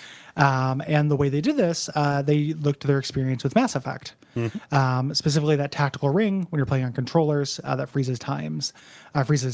So they took Dragon Age Origins, the least tactical or least actiony game they've done. Mass Effect was more actiony. This is more actiony than that. It's a continuum. And I think that's a good kind of a good instance of all of the studio's games kind of working toward a similar point. Like the bad version of that is Ubisoft, where every game is Far Cry. Though, like the fact that you have these different series learning from each other, I think that is a good argument for this, for having studios that work the way that BioWare did for this short amount of time. It's a bummer that it ends up at Inquisition to me. Like the natural conclusion of this, which is like kind of a mix between the two. Yeah. Like Inquisition is slightly more tactical than this, but does it by copying like a lot of MMO stuff. Yeah. Down to like quest design and stuff like that. Yeah. So because of the short production time here, they really had to limit what they could portray. Like we talked about, reined in the locales, the dungeons, and the unique assets that could be created. That resulted in the kind of Lego Playmobil mix and match dungeons that we talked about earlier. So because Origins looked really outdated by the time this had been released, the team updated the engine to allow for more advanced and distinctive art style. This was not just because it was outdated; it meant that they wanted to have something that felt more unique. Yes, was the idea. They remodeled everything. They did not reuse any assets, but Dragon Age 2 also looks really dated and in a totally different way. The trailer for this with like the new metal music and the way Flemeth comes out with rockin' tits, I find really uniquely embarrassing, and way more embarrassing than Dragon Age Origins. That fucking time from like 2009 to 2013, the latest part of the Xbox 360 PS3 generation, like that particular aesthetic. That like that trailer was probably just a little bit too early for it to be dubstep. But I imagine if it was made 6 months later, they would have subbed out the new metal. For just for something that would be just as dated but in a different way. Dated to a different date. I know I keep bringing this up. My jaw dropped at like bring me something in a fuckable Flemeth. Because we keep on saying this name. I had to go back to Dragon Age Origins, like to watch the cutscenes. I was like, she was just a hag before, right? Yeah. And then I looked at it. It's like, oh yeah, she's an old woman. She's a witch of the woods. And now she's like a horned sex goddess. Like who like teaches young people. Like she basically makes the graduates. Like she takes young Dennis Hoffman types and turns them into man. Dustin Hoffman types and turns them into men. Like this is a body for bedrooms, and it's fucking weird. Like I was just like, why horny this? Why horny A2? Why A2 horny? BioWare? Why horny this? like why Flemeth, you weirdos? Like I know she's a shapeshifter, but why do you want to make her a titty fuckable shapeshifter? It's a very strange decision. She had a design. Yeah, she was just a lady. Yeah. And then like you get Varric with his fucking chest hair out all the time. And I'm just like, man, what is going on with the art design in this fucking game? It's weird. Yeah. So given all of these circumstances, the team didn't really have many illusions about what they were putting out. They definitely knew what they wished this could have been. They did not expect it to be as well received as Origins, but they didn't expect it to get the drubbing that it did. I think that it came out to like a B- or whatever. It was still a well received game. Like this had the halo around it that any AAA BioWare style release was going to get at the time. Yeah. And I think that like people's grumblings about it at the time have kind of turned into its legacy. This was still a gigantic game. Yeah. Yeah, and it has its defenders. It's in the middle of a redemption that we're contributing to. Yep. I'm fine with that. Yeah, absolutely. There are two pieces of major narrative DLC, along with a host of like the Mage Pack and shit like that. We'll be covering the narrative DLC in the third episode of the series. And then this also has a direct sequel, Dragon Age Inquisition, came out in 2014. I really, really disliked that game. Yeah. I got like about 15 to 20 hours into it, and I was like, I just hate playing this. I don't want to do it. Yeah. That is a game about gathering herbs. Like you bend over to pick up elf fruit. That's the game. It has good companions. I like the cast of characters in that one. That is fine. It's not just the quest design that's a nightmare in that. Also, the story is just bad. Like I normally don't complain about endings. Like whatever, fuck it. But like the way that one just kind of draws to a close at what feels like it should be the end of the second act is very strange for a game that big. Yeah, I have got a lot of problems with Inquisition from tip to toe. It's apparently the last major DLC for it basically ends the story. Okay. For it, Noah Caldwell-Gervais, who is like a YouTube critic I love very much, does review. Loves these games and did reviews. And once I realized, I was like, I'm not going to finish Inquisition. Yeah. I watched his videos on them in the DLC, and it does sound better than the main game. But the main game itself, that's a rough putt to me. It's so funny. It's like it took like, what does everyone love about Oblivion? Closing Oblivion gates. Let's make that the main thing you fucking do. Yeah. Everyone hates closing Oblivion gates. Nobody liked that shit, man. Like it's the worst part of that game, and it's like all you're doing is going up to portals and stopping them. Yep. For the main plot of that. And it's how you like unlock different parts of the map and see different like resource markers and stuff like that. So it's got the Assassin's Creed map problem too. Yeah. Yes. Yeah. Such dog shit. Luckily, we're not talking about that. No, but, we're talking about a better game. A much better game. Never say never, but like I do think that this is better. There are other, we would do Awakenings or Origins first. Yeah, Let's say that. or both. Yeah. Before we did Inquisition, and honestly, we could just take a break from modern BioWare for a little bit. Yeah, we probably could like do like a spider web. Neverwinter Nights, Baldur's Gate. Yeah. Jade Empire, and this. Like we've covered quite a bit of the gamut of BioWare. I think that we could go back to Bethesda or do Spiderweb or a Divinity Original Sin or something like that. Like I feel like we can tie to Numenera. Like we're not stuck in here. Nope. We're not trapped, people. Don't think we're trapped and we just have to eventually do Inquisition because no, I don't want to. The door's unlocked. I would not. Yeah, the doors. We don't have to. Let's get into it. Let's do it. We open up with our framing device. All of this is being narrated. It is an interrogation. We have a seeker for the chantry, the church here, Cassandra, who is putting the screws to this fast talking dwarf named Varric. She is looking for the champion, and she tells him to start at the beginning. Yeah, and we're gonna get this framing kind of the beginning and end of acts. Here, Varric and Cassandra are major characters in Inquisition. Yes. Kind of starting this out. So we start off with Hawk and either your sister or your brother, depending on your gender, fighting off Herlocks, which are small orcs, until eventually you get to an ogre fight here, which is a big deal. This is your tutorial. You're learning how to pick up things. You're learning about your cooldowns, and basically you're on the run. You've been running from Darkspawn for quite a while. Yes. The kind of the idea here is that this is during the Fifth Blight. Like the destruction of your hometown of Lothering is a major event in Dragon Age Origins, and this takes place during that. Yes, but everything here is just a little bit too pat. Like you have way too many abilities for a tutorial. Everybody's just a little bit too quippy. You should not have been able to take out enemies that strong. Cassandra immediately figures out that Varric is pulling a Calabuara's gunslinger on her. It says, okay, you need to tell it like it really was.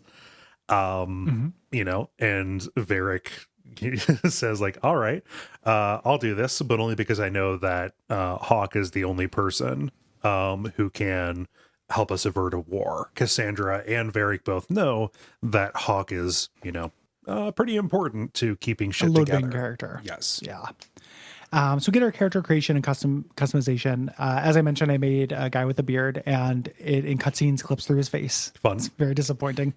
And we get a little motion comic that surmises what happened in Dragon Age. I love these things. I wish more was done with this style in the game. They're cool. Yeah. You can also, you can import your character, your choices rather, from Dragon Age Origins. You can't import your character, obviously, but you can import your choices. Right. We basically learned that the Blight erupted into Ferelden. The hordes marched through Lothering. Hawk, the champion, barely managed to escape with their family. Yes. And we go into this quest here at the beginning of Act 1, the destruction of Lothering, starting a little bit before the introduction that Varric gave us there earlier. Hawk and their family, they're arguing about what their next move will be once they leave. It is Hawk, it is your sibling, and then it is your mother, who used to have roots in Kirkwall. So like, oh, we have an estate, we were nobility there, we can go back.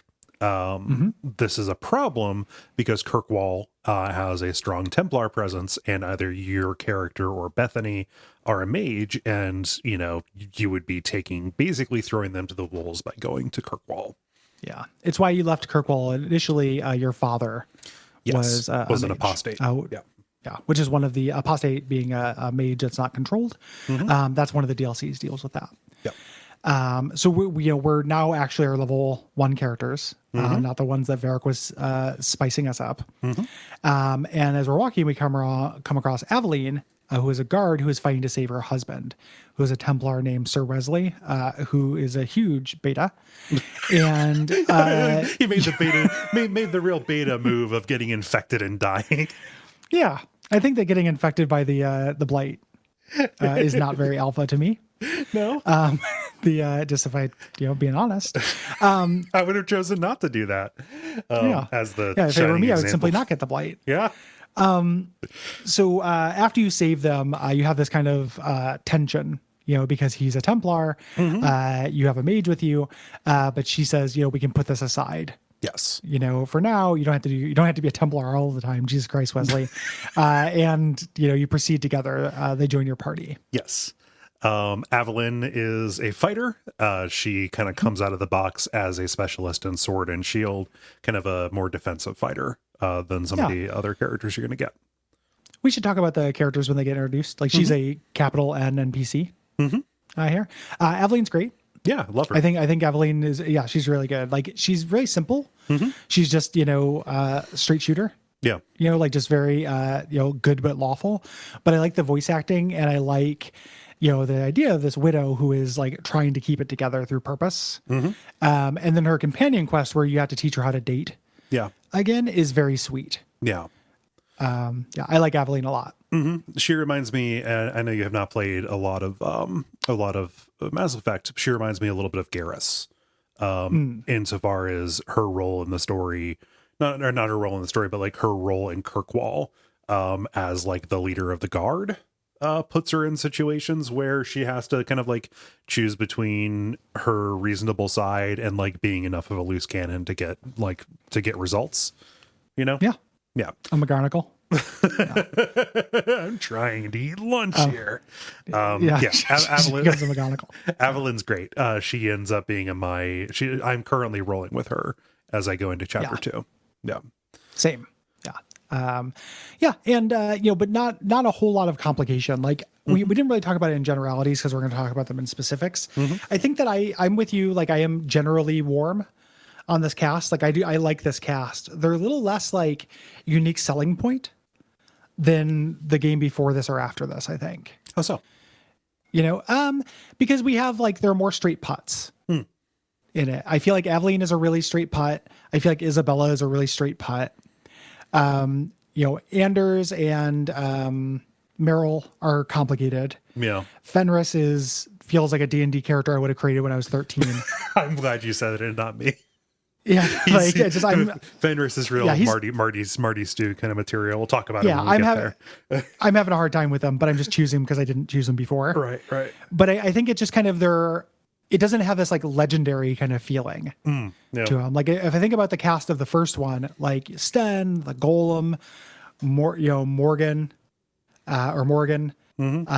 those are like all very like kind of live large. And then I think about Inquisition, and like again, there are weirder kind of characters. Like this is missing a Sten or missing Dog or something like very kind of outlandish. This is more akin to a Mass Effect cast of characters than either of those would be. Yeah, and that was my experience with Mass Effect 2, where it's like there were just two characters who you started out with right at the bat who were very plain. Yeah.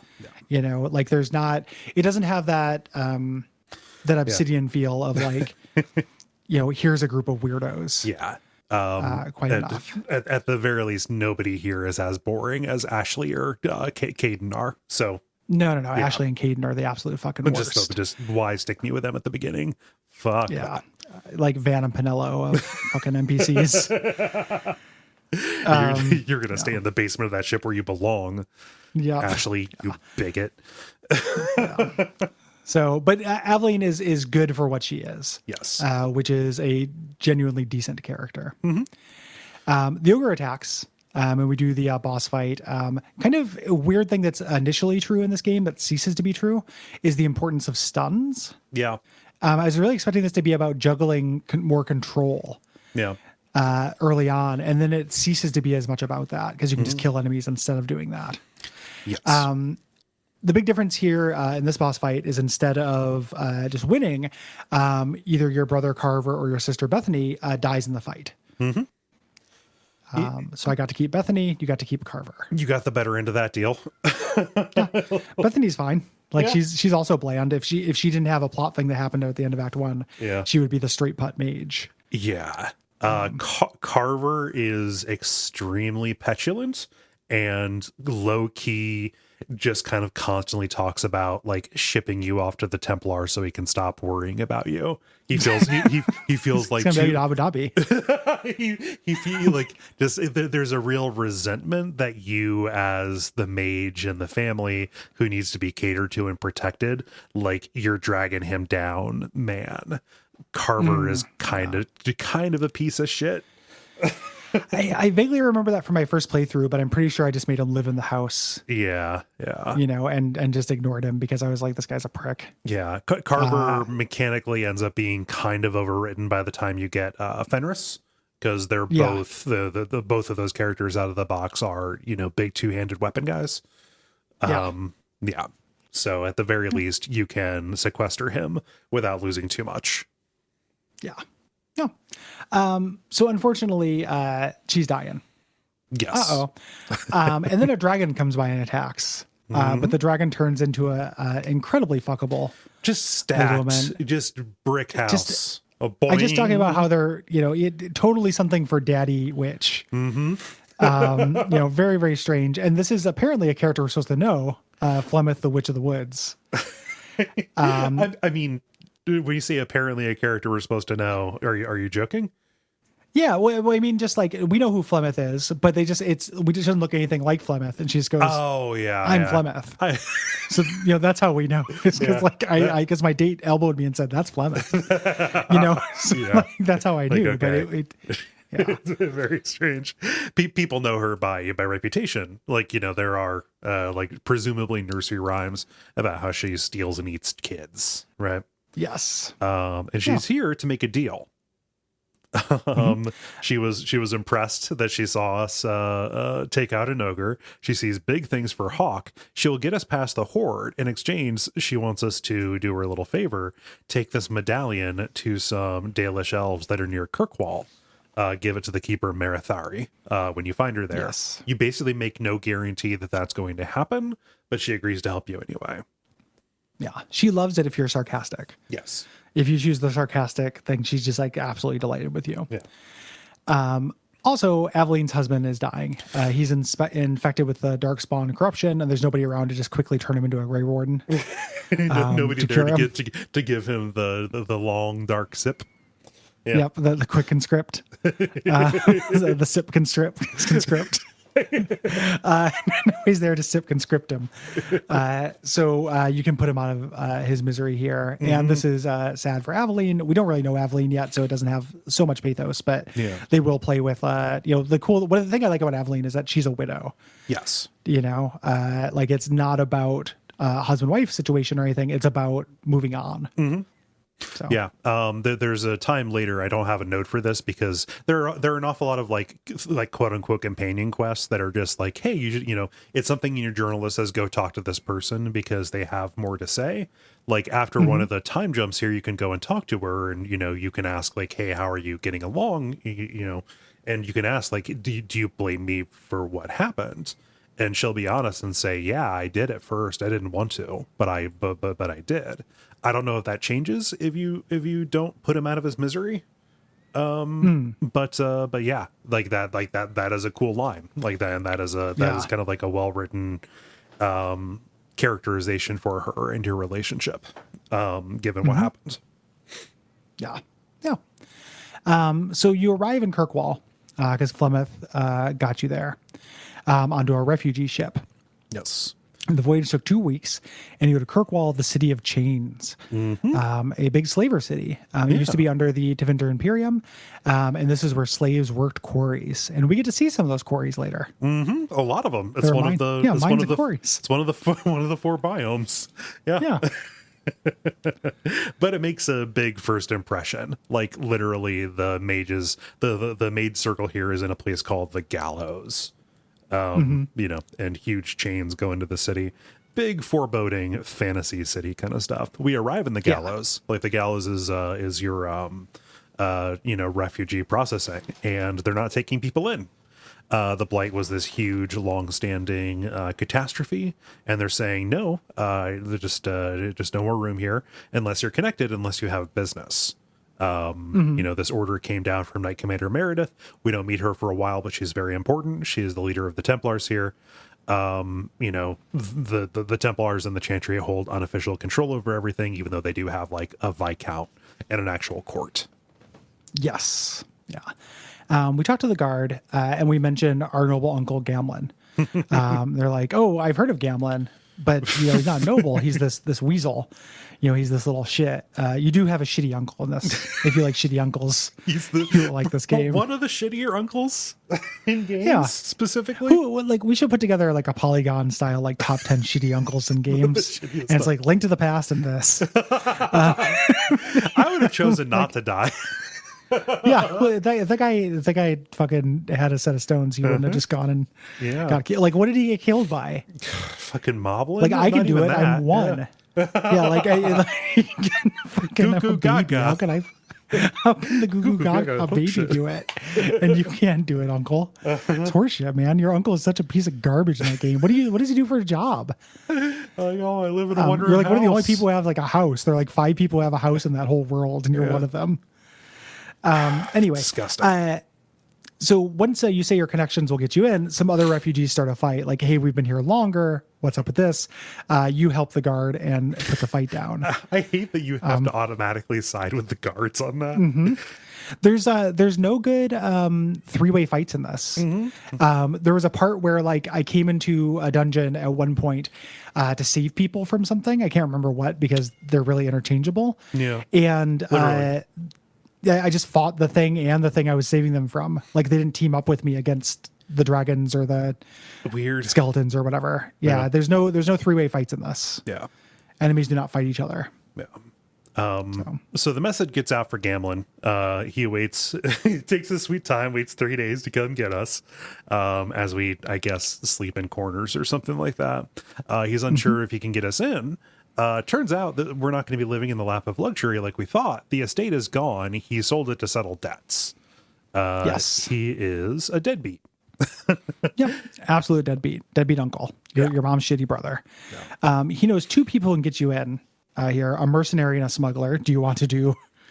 What type of character do you want to be to pay the debt? But when you talk to them, they say that you have to work for them for a year to pay the debt. So basically you have to be an indentured servant. Right. For 1 year. So the choice here doesn't seem to affect too much. It's more just like a flavor kind of deal. Like, there are some quests later on that I do for the smuggler, for a Thenril. But that seems to be about it. Like, there's Cavril, who's this, merchant who you need to go and, like, shake down because he's holding out on a Thenril, this thief. So you can start the job. I imagine if you do the mercenary one, it's similar. Just go talk to somebody and get it resolved. Which one did you do? Yeah. I also did the smuggler. Gotcha. I was playing a rogue, so I figured, this is just a way to give you a checkered past. Yeah. They want to tell you, oh, you wouldn't want people bringing up your history as a smuggler or mercenary. Right. But yeah, like, you're here, you have to submit to a life of crime in order to get into this city and live in poverty. So, you have to get you have to do the rags part of the rags to riches story. Yes. Yeah. But you punch enough people to eventually get riches. Yes. So, and the riches covers all. Yeah. The way that this first little smuggler quest works, you have to collect money from somebody who's across the room, because WRPG. This Cavril guy that we talked to, he's doing dirty business. He's buying refugees' possessions at pennies on the dollar because they're desperate. And then you just tell him, like, hey, don't fucking do that. I'll kill you. Yeah. Well, I have Avalyn say it. Like, okay, Avalyn has soldier face. So. Resting soldier face. Yep. Yeah. Yeah. Oh, geez. So then we get our first kind of flash forward of working off the debt. While this is happening, Ferelden is saved by the Grey Warden, but Lothering is destroyed, and we decide to stay in Kirkwall. Right. The other thing that happens here, the Act 2 subplot, is that the Canari arrive in Kirkwall, and they cannot leave They don't have the resources to get them ships Right. to get out, so they're kind of set up their own little town. And then the mages begin clashing with the Templars here. Tales all this time. Yes.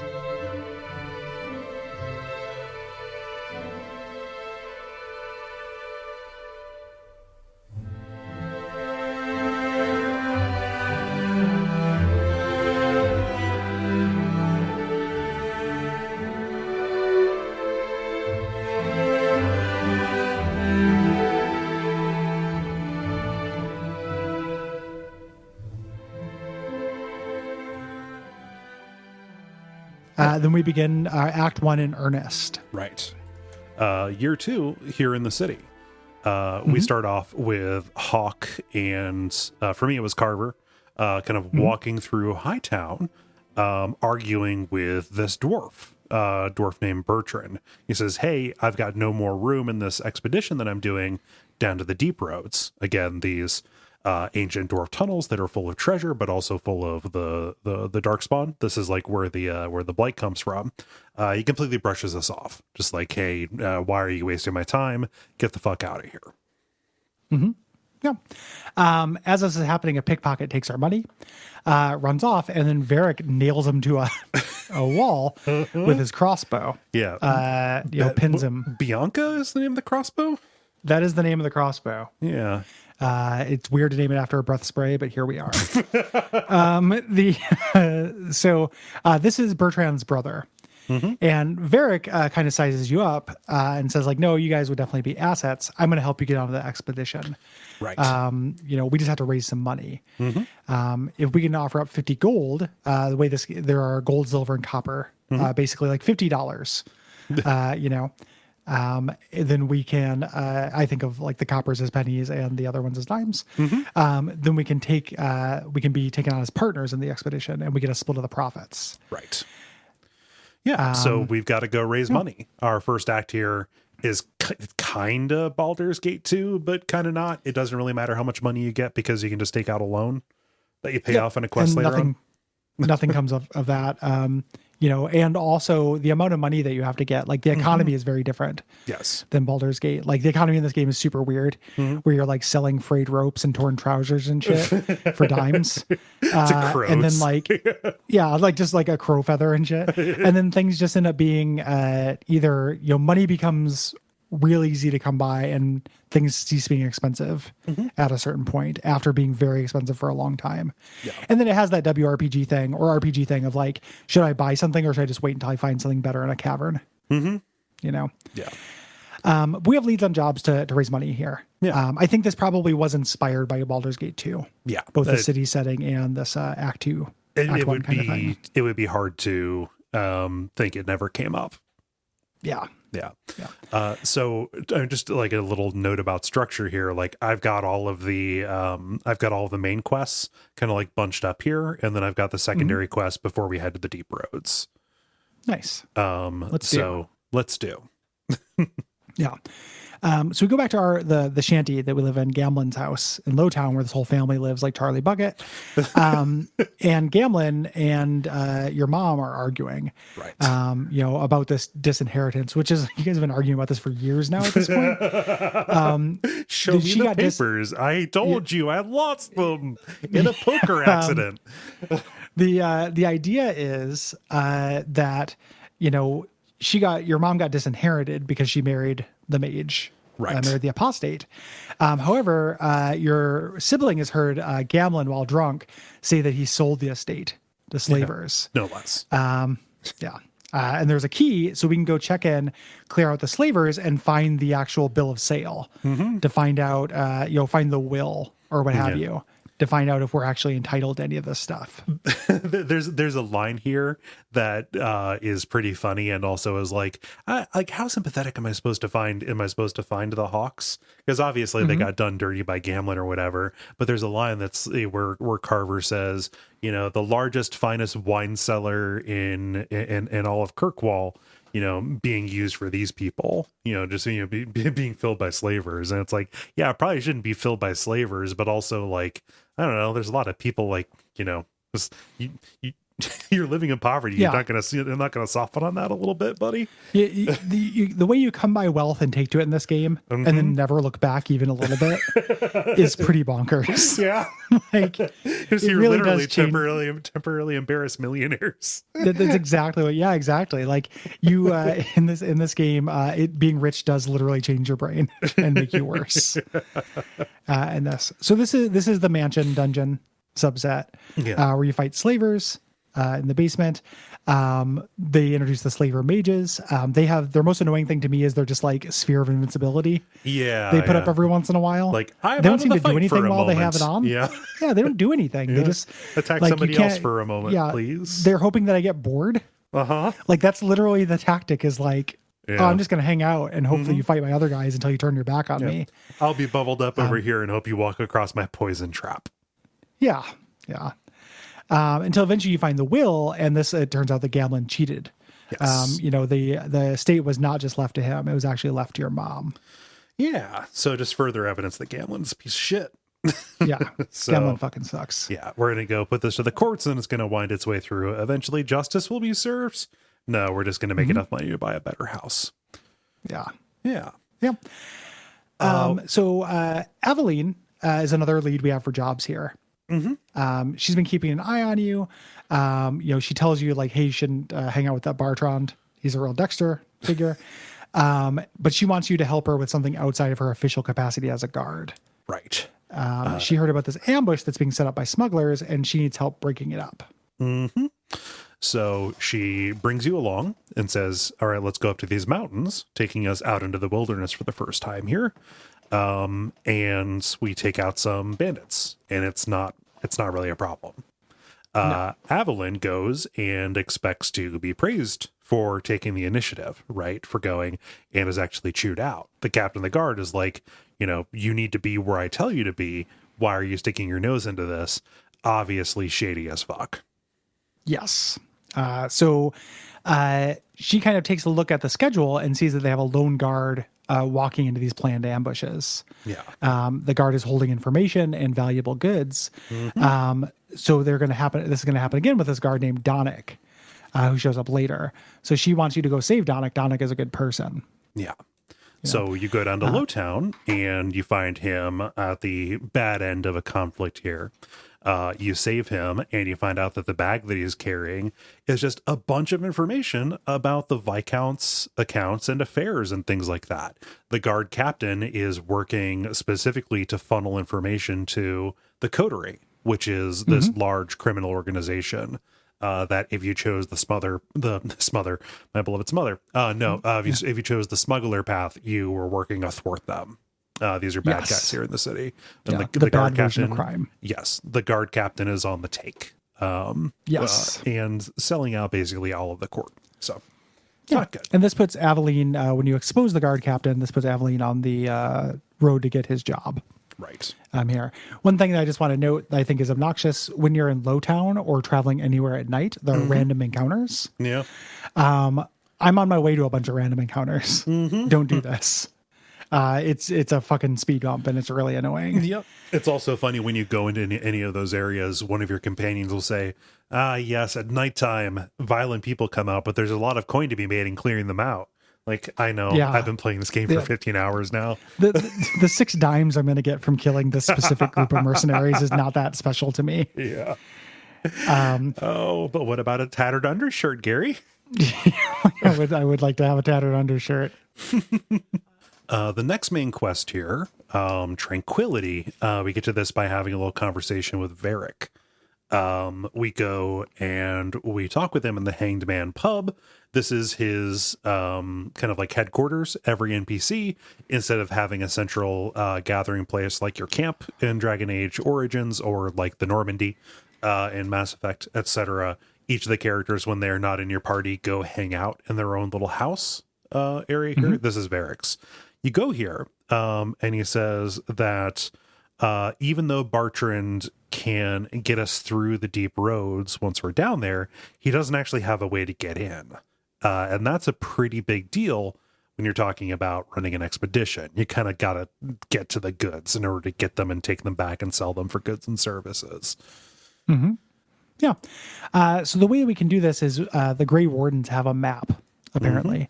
And the Grey Wardens are basically gone, but there's one of them who just came in from Ferelden who might be able to help us. Yes. We find out they're working as a healer out of a shop called Lorene in Lowtown. Yeah. So we go and go to the shop and find the Grey Warden, Anders, who is a character from Dragon Age Awakening. He was very, very different here. Anders used to be fun.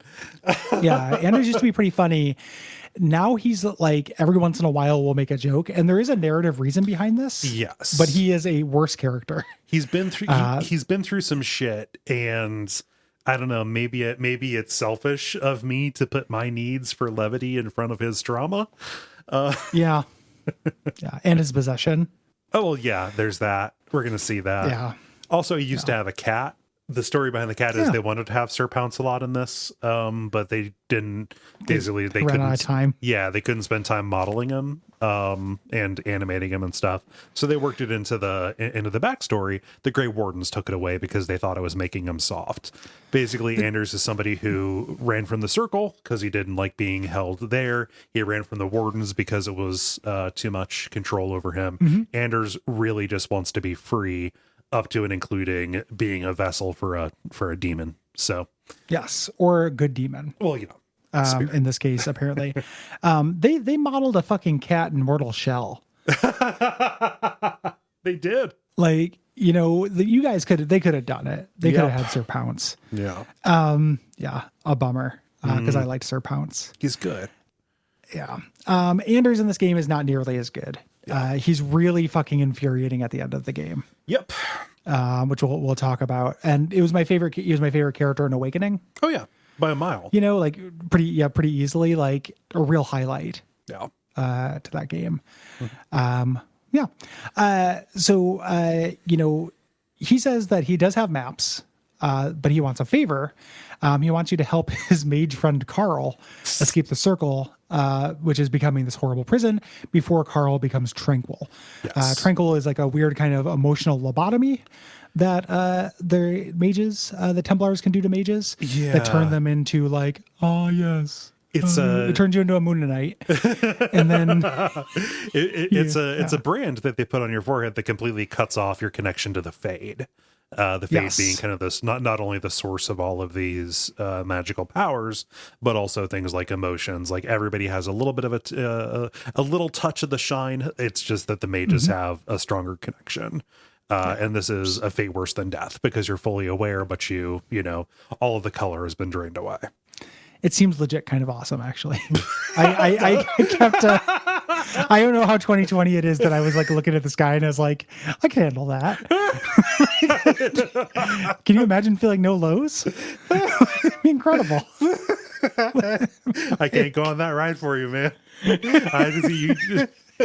I wish you will. You find your, I was about to say find your bliss. Find your just cool, calm, peace. 70 degrees. Yep. I'm not saying I would necessarily go into it. I'm saying that I wouldn't want a button that did it. Because if I had like a break, in case of break glass become tranquil button, like there are probably some points in which I'd be like, what, fuck this. It's a comfort knowing the button's there. Yeah. Yeah. Fuck the Fade. I would like to just kind of like wander around and do chores and like get bats. It's funny because like that literally sounds indistinguishable from depression to me. Well, but you don't feel it. You don't feel bad. Well, can you imagine not feeling bad? Well, okay, depression is not a monolith. There are different manifestations of it. For me, the profound sense of emptiness is one of the things that really gets to me. So you're already tranquil. That's why it doesn't sound appealing to you. I don't think I'm tranquil, Gary. Yeah. Well, damn those Templars. Damn it, Kole. He was a good man. Carl's already tranquiled. Whenever anybody runs into somebody who's tranquil, it always takes them a lot longer to figure it out than me. It's very funny because tranquil mages are very obvious. Like, oh yes, perhaps this is the way. And then you're wait, what's the matter with you, Carl? Anders, my friend, what are you doing here? Carl, what's going on? Carl used to be able to We have to modulate your go. voice. Modulate your voice like old times, Carl. Just Carl, like old please times. modulate your voice in the only way Carl can do. Carl, show me your range. Oh. Like, oh, it's a good song, Carl. So anyway, the Templars show up. Right, Because Carl sends them. Yeah. And then they try to fight Anders. You fight them off. Yeah. Anders, a little bit of a wrinkle here. Not only is he a mage, you expect that to be the case. He actually explodes in this blue light and speaks in this huge booming voice, talking about, "Oh, you'll never take another mage again." And you fight alongside him as you take out these Templars just in the chantry. No reinforcements show up. Well, many reinforcements show up, but just to set them out. Well, yeah. Yeah. You fight a bunch of Templars, but nothing happens. No alarm is raised or whatever. Right. And Carl, for a second, the fight attaches him to the Fade for just 1 second, where he like asked to be killed rather than live as a tranquil. Right. You can grant this wish or not. Of course, Duckfeed pro euthanasia. Outside, Anders says he's not an abomination. Right. It's not a demon. It's the spirit of justice. Yeah. That was his friend that he bonded with in Awakening. Justice was another one of the companions, except it had taken the form of a dead Grey Warden in that game. Right. Just kind of in this cosmology, like the creatures of the Fade are called shades. Oftentimes, like demons will take the form of aspects of like rage or desire, things like that. They also take the form of positive aspects as well. It's just rare that they tend to, they don't tend to involve themselves in human affairs. He has justice, and justice really cannot stand seeing what is happening to the mages.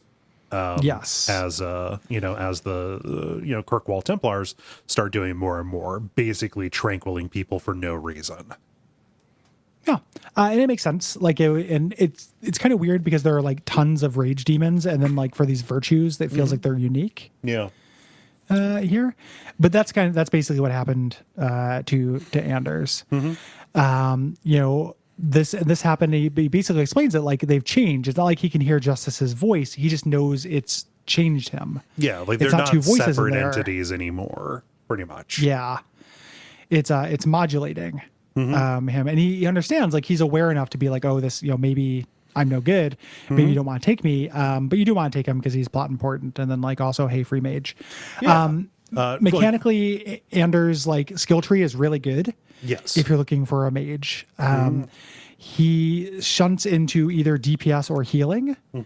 And you want a good healer on your team. And his healing skills are better than the out of the box healing skills. He's one of the few characters that has the power to bring back enemies who fall in battle or characters who fall in battle. Yeah. And boy, does he get the ability to haste people, which is really useful. Yes. Yeah. Haste out damages fireball every single time. Every single edition. Level 3. Yeah, so we can bring Anders along. There's another mage we can get by going and fulfilling Booby Flemeth's one wish. We're going to take that amulet out to the Dalish elves. Dalish elves. So there's a distinction between Dalish elves and city elves. Dalish elves are out in the wilderness. They are tribal in their kind of organization. City elves are oppressed, just like everybody else. They have to live in specific alienages. Of an approximation, an idea would be like a ghetto, just like a way to sequester this class that is disfavored here in human society. Dalish elves, though, they live out free under this keeper here, who we're going to go talk to, Maritheri. She's been waiting for you. She also had a debt to Flemeth, so all of this is falling into place. And she says, the thing you have to do with the amulet is take it to this mountain and perform this Dalish ritual, this Danish funeral, Dalish, not Danish funeral, like the kind I give every morning. Funeral, right? Burial at me. Maratheri sends her.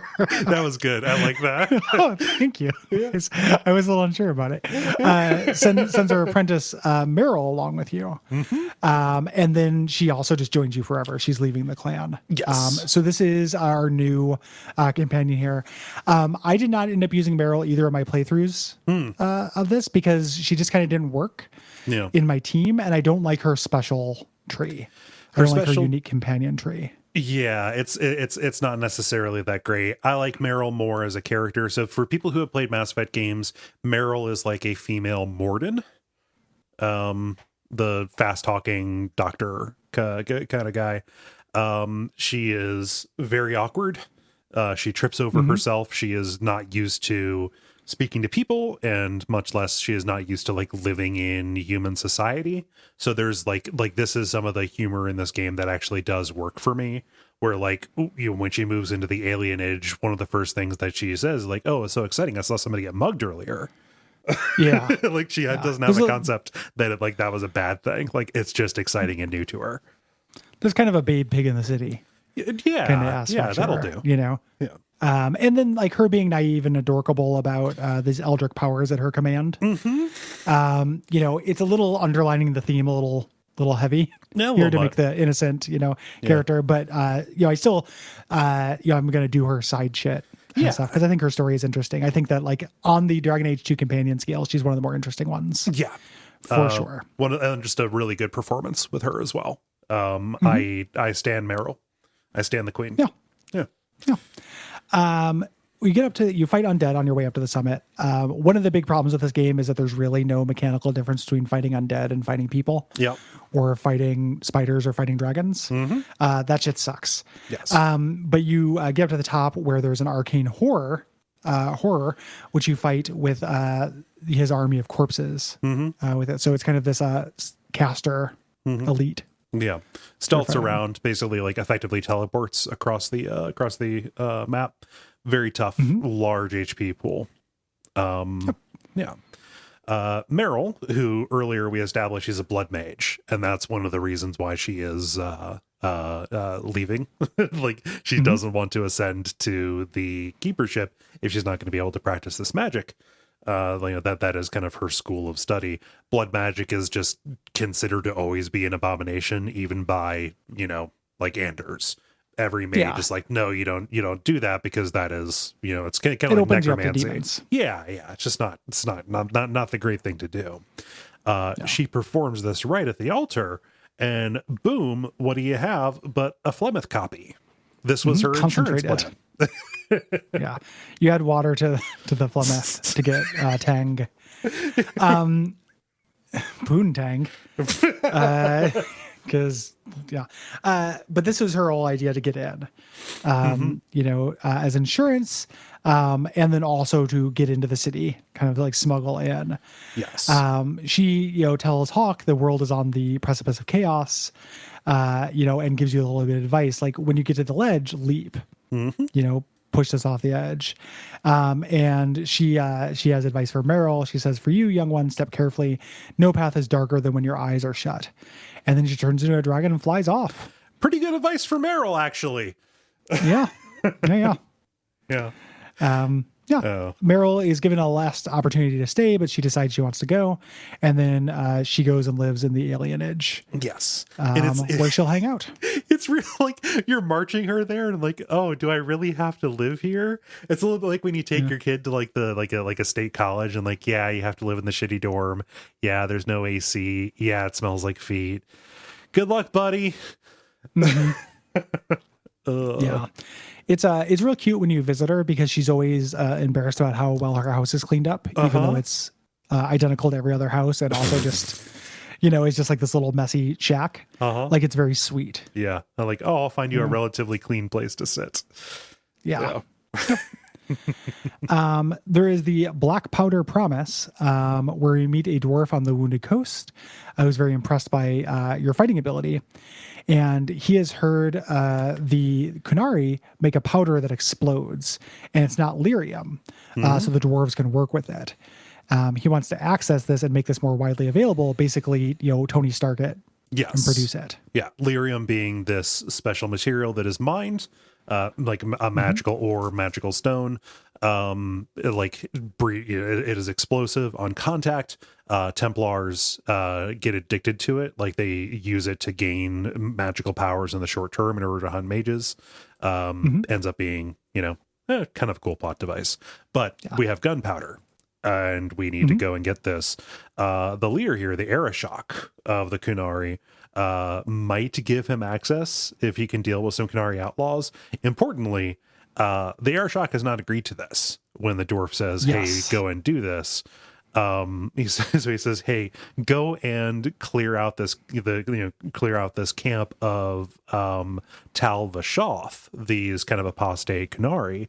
And then we're going to go and say, "Hey, look what we did. Give us your gunpowder, please." Yeah. Surely he would help if we do this service for him. So you just go and do it because video game. Yes. Clear out the Telvishoth. They're slightly tougher. They have casters, but the casters can do the same thing all the casters can do. Fighting a group of undead is not that different than fighting a group of Telvishoth. Right.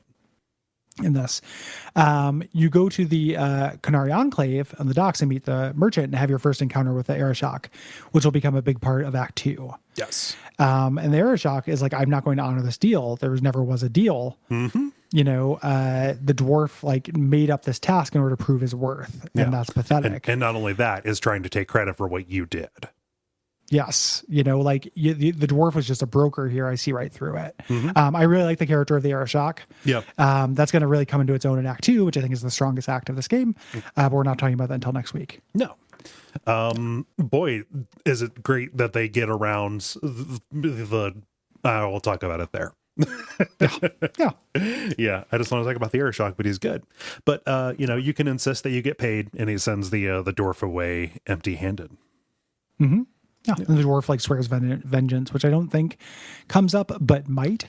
Because a lot of times the character shows up and is like, "Remember me?" And I'm like, "Certainly not." Not in a million years, actually. For me, it was Tuesday. You're going to need to be way more specific.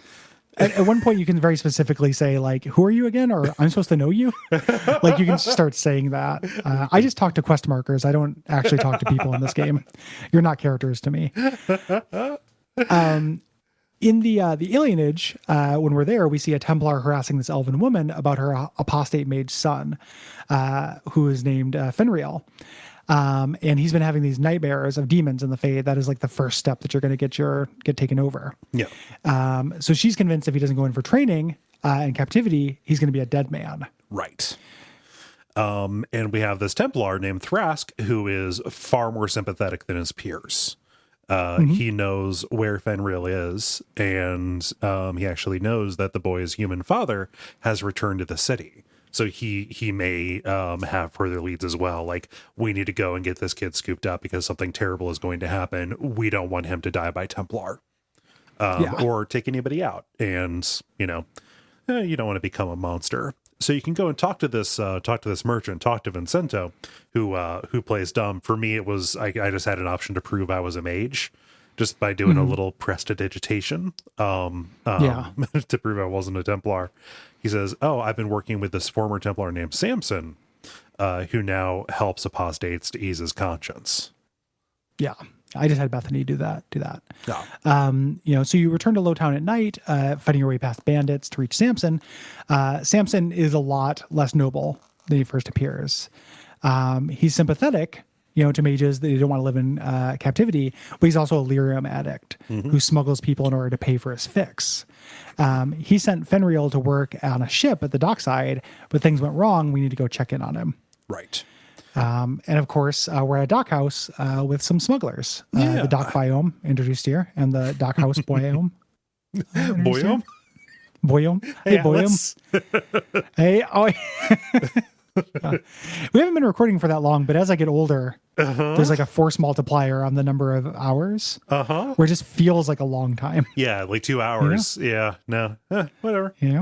getting older. Fucking boomer over in this shit. Oh yeah, but you fight some of these smugglers. Eventually, you get to a mage who transforms into an abomination and kills her assailants. We need to put her down. Once you go full abomination, you cannot be stopped. Yes. Yeah. So we end up finding a note from there's a little side quest here because you'll get letters back at your house. From this mage to Thrask saying this needs to get to him. So you can do a little bit more. Where you can kind of look through this bill of sale and see that Fenrir was sold to a man named Danzig in the Under City. Yeah. I understand Danzig is the name of a city. There are probably a lot of people named Danzig. Don't name anybody Danzig in your fiction, I don't think please. that there's a lot of people named Danzig. It's probably a surname. Maybe. I feel like he should not have been named Danzig. Probably. It's so easy not to name your NPC Danzig. There are a lot of other names out there. There's at least like 6. Mothers, don't name your kids Danzig. Don't let your mother's 96. Mother's 93. Don't let your children grow up to be Danzigs. So Danzig is a slaver. He's selling people to the Tevinter Imperium, and this turns into a fight. You and I both play all these games as abolitionists. Yeah, I'm not about to abide slavery, which also plays into how I treat mages in this game as well. Call me crazy. I don't think people should have their, be slaves. Yeah, I think people should get to do whatever not whatever the fuck they want, but don't. But what if a mage apostated your property, Cole?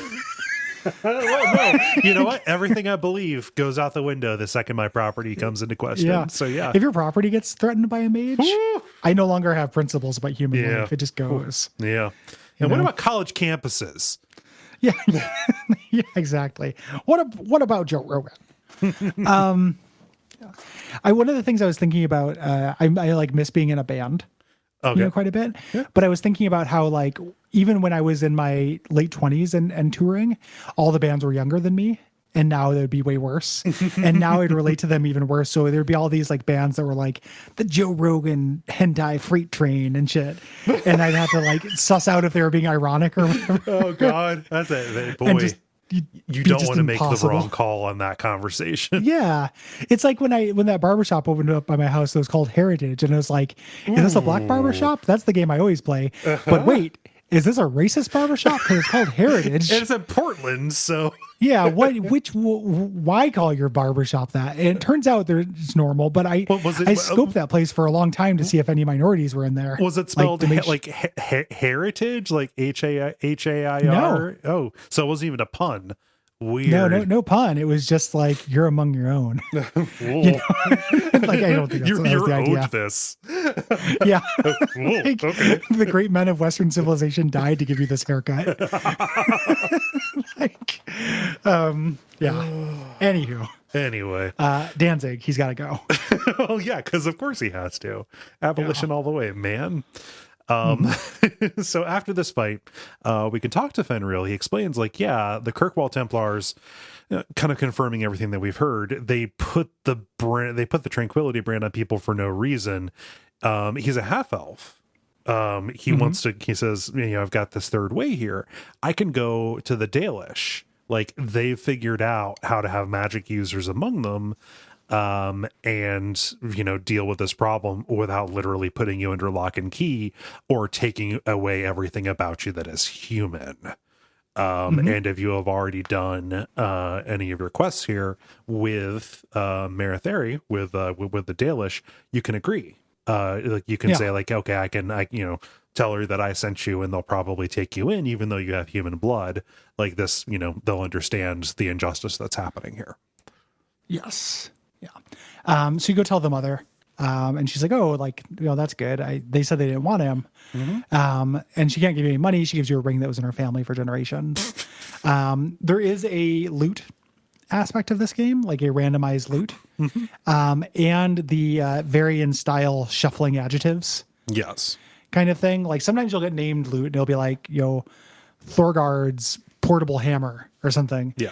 But when you look at the actual bonuses that apply to it, it's just the normal stats and then little like perks in yellow that are like, 3% crit damage. Yeah. Plus 2% fire damage. So like we're dealing in the shitty small ball WRPG zone Yeah, with equipment. It's pretty hard to get excited about things. There are set bonuses. Yep.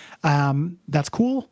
Hunting down the set, but because you cannot do armor for your companions, most of the treasure in this game is basically 60 cents. Yeah. Like you're picking up, you're doing a whole mission, you're getting a named ring for 60 cents. Or $1.20, just to sell, because you only have so many slots and you cannot give like helmets, boots, gambions, and gloves to your companions. Yes. Shepherding wolves.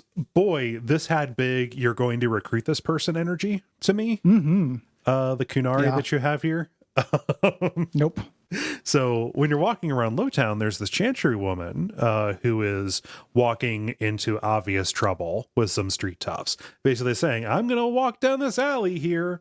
Yep. And if I get robbed, it's nobody's fault but them.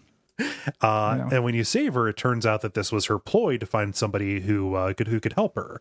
And she makes a real big point of saying, like, oh, you're in Lowtown, you're trash, I can order around to do whatever you want. This is Sister Patrice, and she sucks. Yeah. She's a real villain. She's garbage. Yeah. Big white queen energy. Yep. To kind of how she manipulates you and stuff. She says she needs somebody smuggled out of the city. It's a Kunari mage. She named Ketojan. One of the things with the Kunari is they don't tend to have names. They're named after their station. Yeah, they're named after their title. And he's been bound in metal. The way they treat their mages, like their mouths are sewn shut. Mm-hmm. They have this collar on them. And you travel through the Undercity with this guy fighting spiders and some bandits who want him until you get outside and we run into a bunch of Kunari mage hunters. Just waiting for us. Just waiting for you.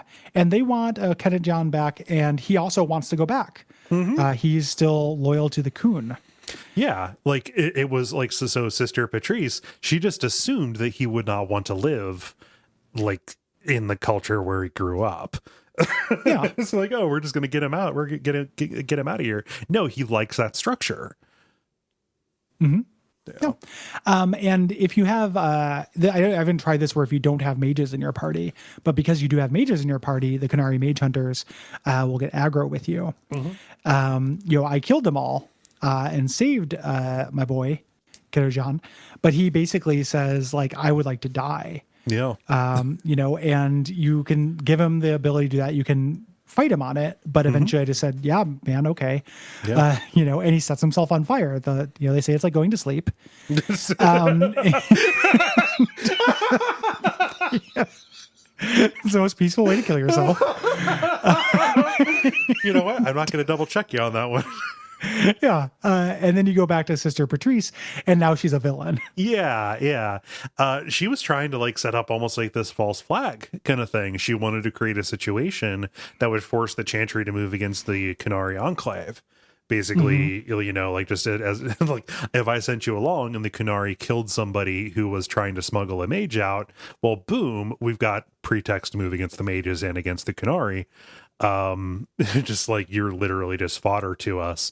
I wanted this to come to a head, but she needs to be alive to be a thorn in our side later. She gives us our money and leaves, and swears that we are enemies now.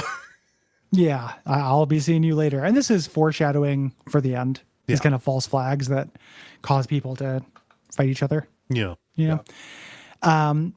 We have a quest called Enemies Among Us. This woman named Matcha flags you down because her brother has joined the Templars, but she's worried because she hasn't heard from him. And there are rumors about what happens under Meredith's command. Yeah. They're talking it's about... very funny that the big bad of this is called Meredith. It's also the big bad of Frasier. Like this, like the only Meredith, the only I associate Meredith, like there is a stage manager that I worked with when I was doing tech stuff at the local college branch theater department. So I hear Meredith, and I think of somebody who walks around with a clipboard all frazzled. Yeah, it's very funny to me. Get these mages backstage. We need to meet our queue. Get those gels up. Yeah. Yep. But you go and hunt down some of these new recruits, kind of these people who are in the same class as Karen. who may know what's going on, if you go to the gallows, you're looking for somebody named Hugh. And it's like, hey, do you have any information here? Hugh is here talking with all these people. They're abuzz about these missing recruits, talking about this supposedly like really onerous new initiation rite, kind of designed to like very aggressively weed out people who would not be completely loyal. Completely loyal and subservient. And they say one of our buddies, Wilmid, again, somebody in this class, they got through this right, but they went out to the mountains to clear their head. Yeah, they're shaky. Yes. So we head out to the mountains. We find Captain Cullen holding Wilmot at sword point. And because, this game, Wilmot turns into an abomination. And this is weird because he's a Templar. He's not a mage. And he summons more demons in, and we do the regular abomination and shade fight. And afterwards, Cullen likes you. One of the things, man, I can't believe I'm just now mentioning it. How funny is it in this game when you do the cutscene conversation and everyone is just absolutely covered in gore? I love it. And it happens dozens and dozens of times in this game. It's so funny. And because I'm playing the quippy character, like I'm just covered in blood. All my companions are covered in blood. I walk up to someone who's absolutely covered in blood and I'm like, tea anyone? Like constantly I'd say he had a real headache. I'm constantly doing this shit and it's just so weird. Like, wipe your fucking face off. I can see it. It's in your eye. Like, man, it's so funny. So we kill all these demons. We walk up to Cullen and Cullen's like, the rumor about the initiation ritual is absurd. And I just want to go to a men's room and like clean up first. Yeah. The recruits are up to something else, finds out. And the reason he's investigating it, they're all visiting a prostitute at the Blooming Rose brothel. Right. So we go talk to the woman up front. She lets us look at the guest to see that Wilmot and Karen both saw Iduna, the exotic wonder from the east. Which you say like, oh, that's a good name. And she says, well, it's better than, Skankula from Lowtown or, whatever. I can't remember what she says. There's a fun beat. I can't say how problematic it is. I don't know. But one of your first, when you talk to the person at the front who can give you this information, her character model is designed to look kind of plain. She's not designed like the rest of the sex workers in this place. And like, you can ask like, do you work here? And it kind of comes across like, oh, wow, someone who looks like you, huh? Do people like, and she like, you insult her inadvertently, but also very, very advertently in a way that is blunt and gets a laugh just by being shocking. Yeah. Just by being shitty. Yeah. Yeah. When you go up and talk to Iduna, she mind controls you. She's a mage.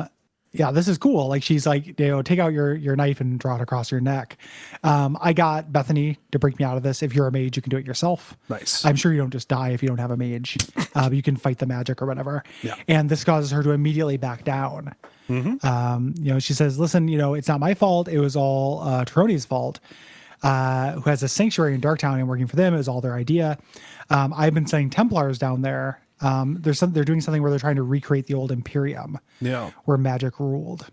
Right. Just by, small ball killing a Templar recruit or two. And turning them into abominations. Like, they also are trying to false flag. Like, they want to send back these boy bombs. Well, yeah, because you go down there and you find, like Taroni specifically, is bragging, saying like, oh, everybody talks about how mages can be possessed, but one of the wonders of this blood magic that we're doing is we can put a demon in anybody. So you fight her. There's a lot of these little encounters like this. That this is like not a boss. Right. Like, it's weird. We fight one boss during this episode, I feel like. Yeah. Like, just at the end of the act. Like, there's dragons and these powerful mages and stuff. They do not have the cadence or feel like boss fights. Like, they're very mini boss feeling. So when we kill her, Karen wakes up. And depending on who you have with, they can do a little test to see if he's possessed. Otherwise, you can choose not to trust him or not. But when we send him back, the Templar, for me, the Templar was like, oh, we can't trust him. And I was like, this isn't fair. And then the Templar goes, oh, yes, we'll keep our enemies close. I'll be watching you, Dexter. And then takes him back in. Yeah. You go back, talk to Cullen. Cullen's a returning character, either from Origins or Awakening. Like he's a transfer that happens like low key across this. If we don't mention it, it's because any character who they said, okay, yeah, they can show up in Dragon Age 2, they were so minor that they didn't care about it. Well, and I haven't played Origins and Awakening in forever. I don't remember the shit. Yes, I played a lot of video games since then. Yeah. But you go to Cullen, you can get into this argument with him saying like, hey, like these people were shitty, but what do you expect people to do when they have been systematically abused for their entire lives? More and more of these mages are going to turn to blood magic the longer that they're oppressed like this. And you can go back and forth on this, and this was hilarious because like the good result of this, like the outcome is like, oh well, we just need to educate the mages better on the bad things that can happen if they break our rules. Yeah. Yep. Yeah. Bad. You get back. You get a letter for acts of mercy here at Gamlin's house from quote unquote a friend asking you to meet him on the coast. That friend is Thrask from Wayward Son. I got to say, like, do I know you? Which I did whenever I had the opportunity. Because it's what the player is thinking. It turns out there are some apostates in this cavern here, and he's like, it's going to be a bloodbath. We got this. We got a royal McGarnacle coming, and if they don't surrender, they're just going to get killed. Yeah. So you go in there. These are from the circle that are recently burned down near Starkhaven, and you go in, and they immediately want to fight you with undead. There's only one of the apprentices who shows up and says it's one bad apple. Yes. Which again is Real Dragon Age 2 text named Decimus. That's a real villain name. Don't trust somebody named Decimus. Yeah, incredibly villainous. And Decimus is bad news. Yeah. Just a caster fight with undead. Decimus teleports around, becomes invincible for a little while, but doesn't do anything. Yep. Yeah. His second in command, she survives the fight and she says, hey, us, like, we won't be a problem. Like, there are remaining apostates. It was just Decimus who was doing the blood magic. We really just want to leave the free marches. So if you can create a distraction for us to clear the way, all we need you to do is kill Thrask, and then we can just, whoop, out of here. Like, no, I'm not going to kill Thrask. Yeah. No, Thrask seems fine. I didn't, I had Fenris with me, and Fenris is like, we're just going to kill a Templar. And because I had chosen the goofy options enough, you start getting charm options that are along with that, which are little diamonds. Yeah. And then I said, I will convince them. And I came out and tricked them. I said, they went that away. And let them survive. It was not very convincing. There are no stat checks in this. It's just I had enough personality to do it, I guess. Yeah. Like, there are little things where and I think there are threaten options that will do something similar if you've been aggressive enough, and then probably like whatever the equivalent is of the dove. Yeah. I didn't have a threaten option for this. It worked out as poorly as possible. Turned into a big fight with the Templars. And Thrask is like, well, I guess I don't have a job anymore. Also, I'm going to be on the run from the law, so thanks. And then he, goes and says, I'll make enough room for the apostates to get away. Computer, show me something in an unemployed Thrask.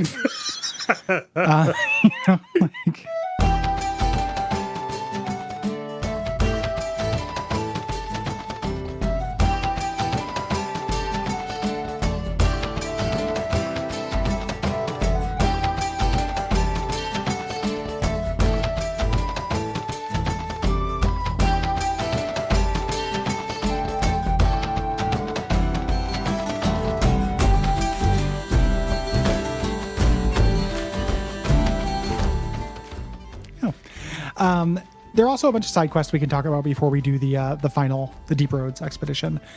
Side quests just kind of come to you. in this Yeah. game. Sometimes you pull them off board, sometimes they're letters you get, but also when you go into a new area, a big exclamation point will show up on your map, and that means go talk to this person to get a quest. Yes. The way that the flow of this game worked for me was just me basically clearing things off a list. When you go to the map, you have Kirkwall at day, Kirkwall at night, or outside in general. Yeah. And it'll show you whether you have quests to do in that and what areas you can fast travel to do them. And then I just went towards the thing. Yeah. So I just really sleeved these side quests. Some of them are really short, like they take like 10 minutes or so front to back. Goes down real smooth. Yeah. These guys. I love how smooth it is. I love that interface for getting around the world. The fact that the town is the town is mostly a menu. Big thumbs up. Not to be a parody myself, but that is a huge thing for me. And also, like, to go from night to day just being a menu option, like, oh, it's a different map. That's smart. That is so good. Yeah. Like, don't simulate it. Like, this is not that kind of open world game. Yeah. I like it too. The only thing I don't like is like when you have to like, hey, go give this thing to this one person. It's just going to be, they're just going to talk to you for a second though. Yeah. They're going to send you somewhere else. Like just being sent to new places, to be sent to new places, to be sent to new places.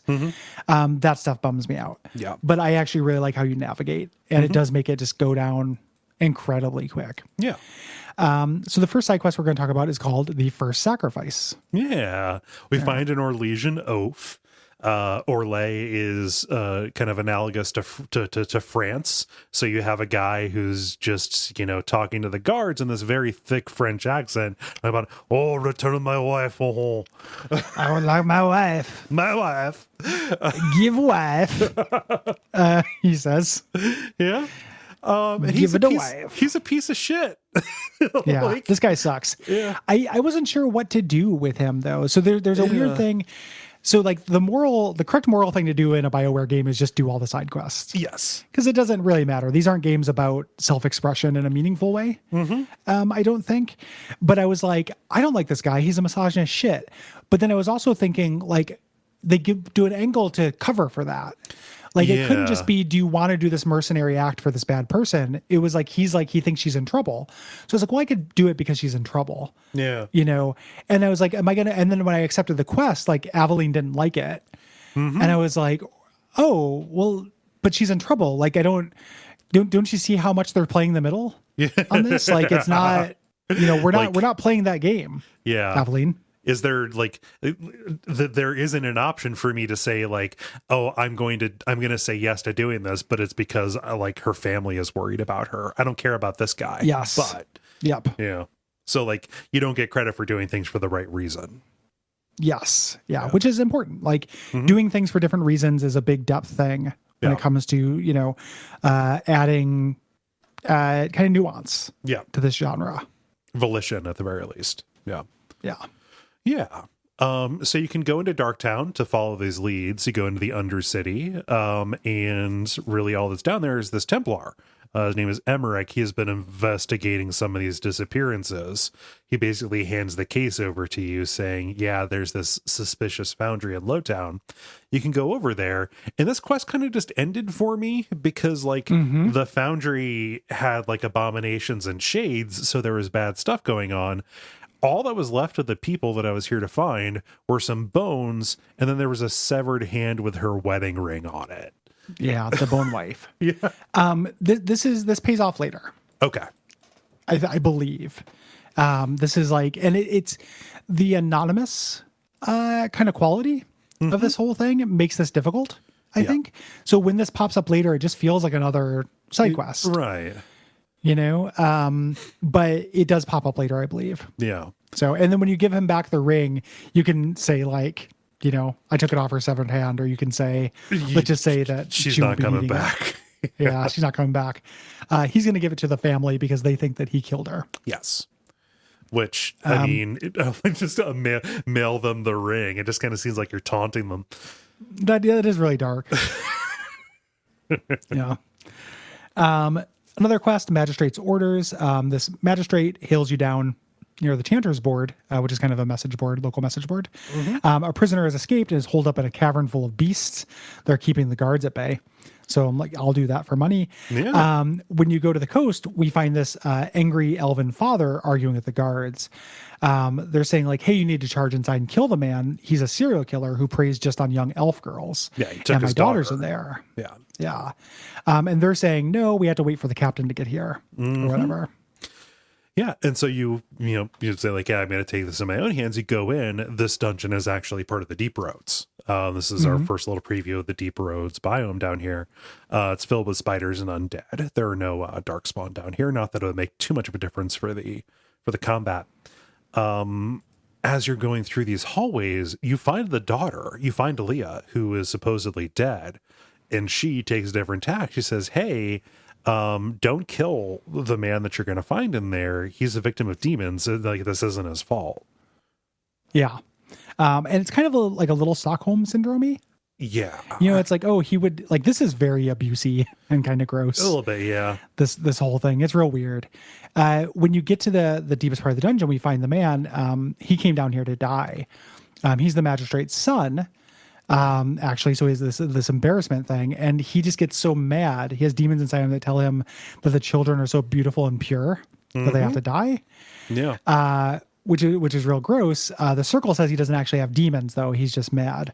And there's this, like, when you say, like, why did you let the daughter go, Leah go? He's just like, she, even after I hit her, like, she asked if I was okay. Yeah. How could I destroy somebody who was still concerned about me after all that and stuff? And I was just like, this guy's fucking gross. Yeah. Like, this guy's got to go. Yeah. And like, yeah. And that's not that's not hugely great either, because there is literally, in a world where like there is demonic possession, there is no place for somebody who is mentally ill like this to just be like put away and taken care of. He wants to die. Like, he's ashamed of what he has done. And really, I mean, the just outcome of this was for me to kill him, because he is the son of a magistrate. If we put him in the justice system, the dad has a point. Elves don't get justice when their kids die, when their kids are murdered. Like, this guy would be back out on the street because of his connections. Nobody wants him out. Nobody wants him to live except for his dad, who just doesn't want to be embarrassed. So I ice the dude. Yep, me too. And then the magistrate just gets mad and says, "If you think we're doing business again, here's $1." Well, so you get your shiny gold coin or whatever. Dick anyway, so yeah, yeah, Next question we're gonna talk about is called "Fools Rush In." This is the one I missed. So I'm going to let you take the lead on this one because I didn't do it. Yeah. So one of the times when you go into the Hanged Man, there's a cinematic here. You see some lowlives hassling this pirate woman named Isabella. Isabella had popped up. She was a minor NPC in Origins, and she taught you one of the specialties. Yes, she teaches like the swashbuckler. Yeah, and she's here as a full-on recruitable NPC. These lowlives she was hassling, she tried hiring them to get information, but they backed out of the deal. She wants you to help her this time to prepare for a duel that's taking place up in Hightown with this guy named Hater. When you go there, you're ambushed by some of these raiders here, and you fight your way up to the chantry where Hater is hiding out. He is he is like Isabella. He's also Antivan, kind of this combination Spain and Italian kind of thing. Smart. Yes, he is working with someone named Castellon. Who's this big crime boss, big pirate lord that Isabella was working for here. Isabella ended up in Kirkwall because her ship wrecked while she was looking for this relic. She was looking for the relic to pay off this debt. Castellon basically sent her like, "Hey, I need you to sail this ship. We got some cargo." Turned out the cargo was slaves. Isabella didn't like that. She released all of them, and now she's in hawk to him. This will come up later. We kill Hater and his people, but Castellan is going to continue looking for Isabella, and we agree to help her, and that's where we take her on. Isabella's good. She's kind of takes the Morrigan role in the party in terms of like not liking when you help people. Yeah. She's a little bit more like on the evil side for of the NPCs here to a certain They degree. Yeah, her name is Vamp, not because she's a vampire, but because she's bisexual. She's real something for daddy. She's real low cut, Yeah, busty yeah. wench style. Carlor can fuck anything and will fuck anything. So I ended up using her the first time I played. She was in my party. And this time she's a dual wielding rogue, which I am as well. Yeah, yeah. So we should talk about Varric as an NPC, which we haven't done as well, just mechanically. We should, yeah. Just briefly. He is also he's a ranged rogue. Yes. Like it's kind of like warriors is warriors, mages is mages, and then like rogues are everything else.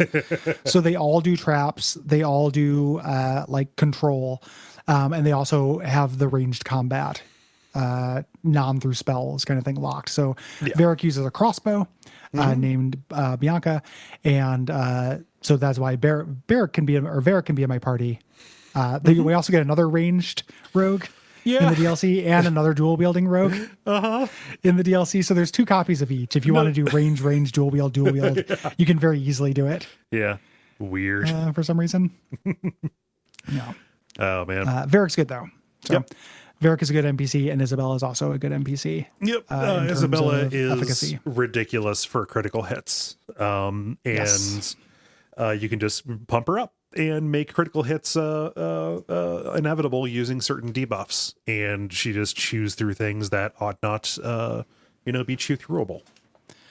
Critical hits work in this game in a different way mechanically. So critical hits do bonus damage based on your cunning stat, which is also what determines your lockpick and find traps stat, even though those things are very minimized.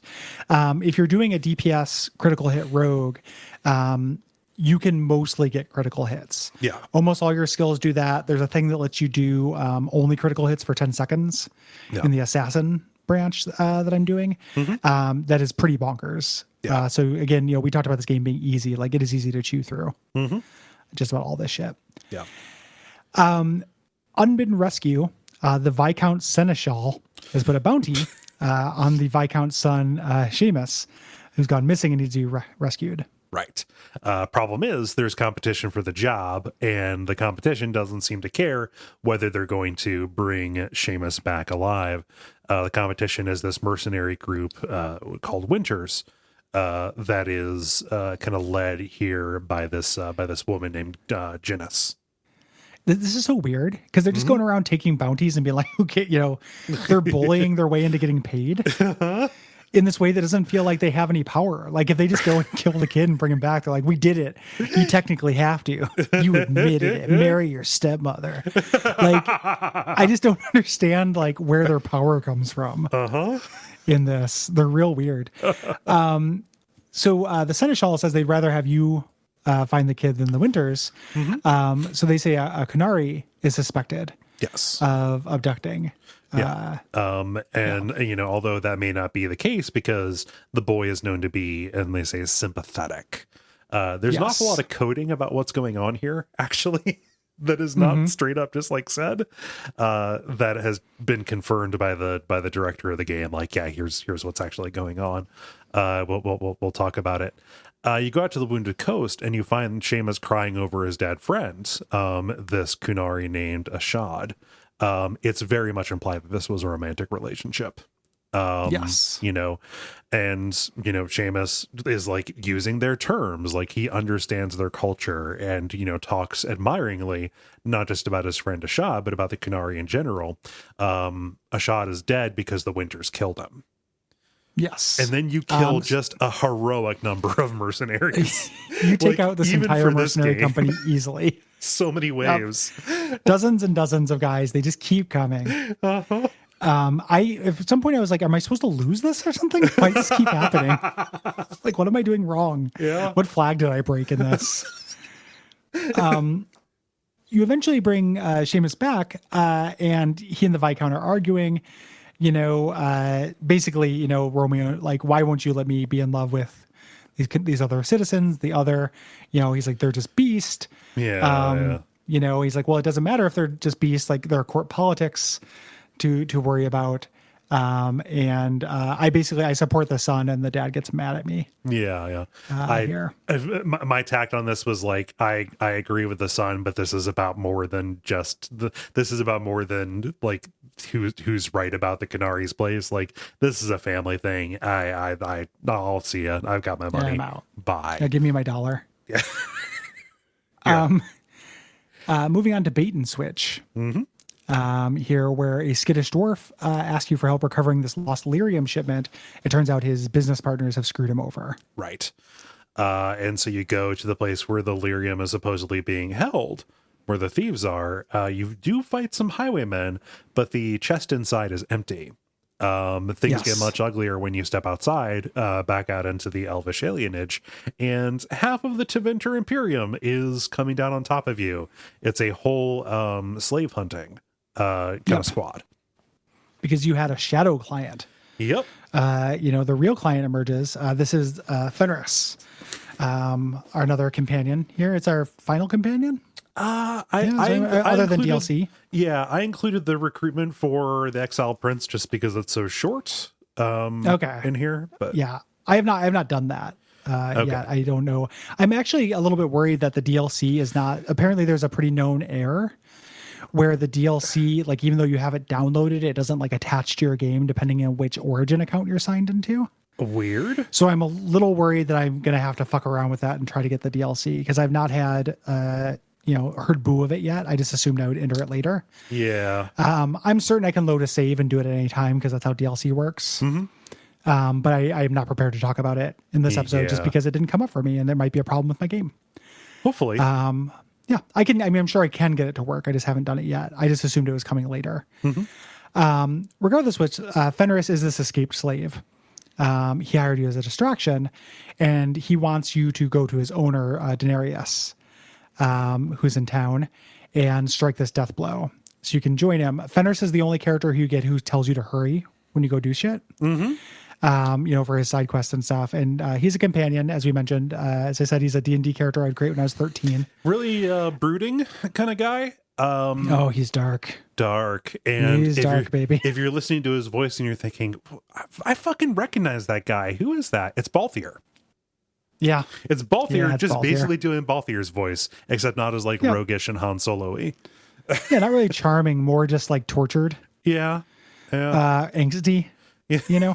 I'm taking Fenris with me because I didn't the first time and because, I want to see how he reacts to the events at the end. Okay. Because he's a hardcore bigot against mages. Right. Well, I mean, he's got reason.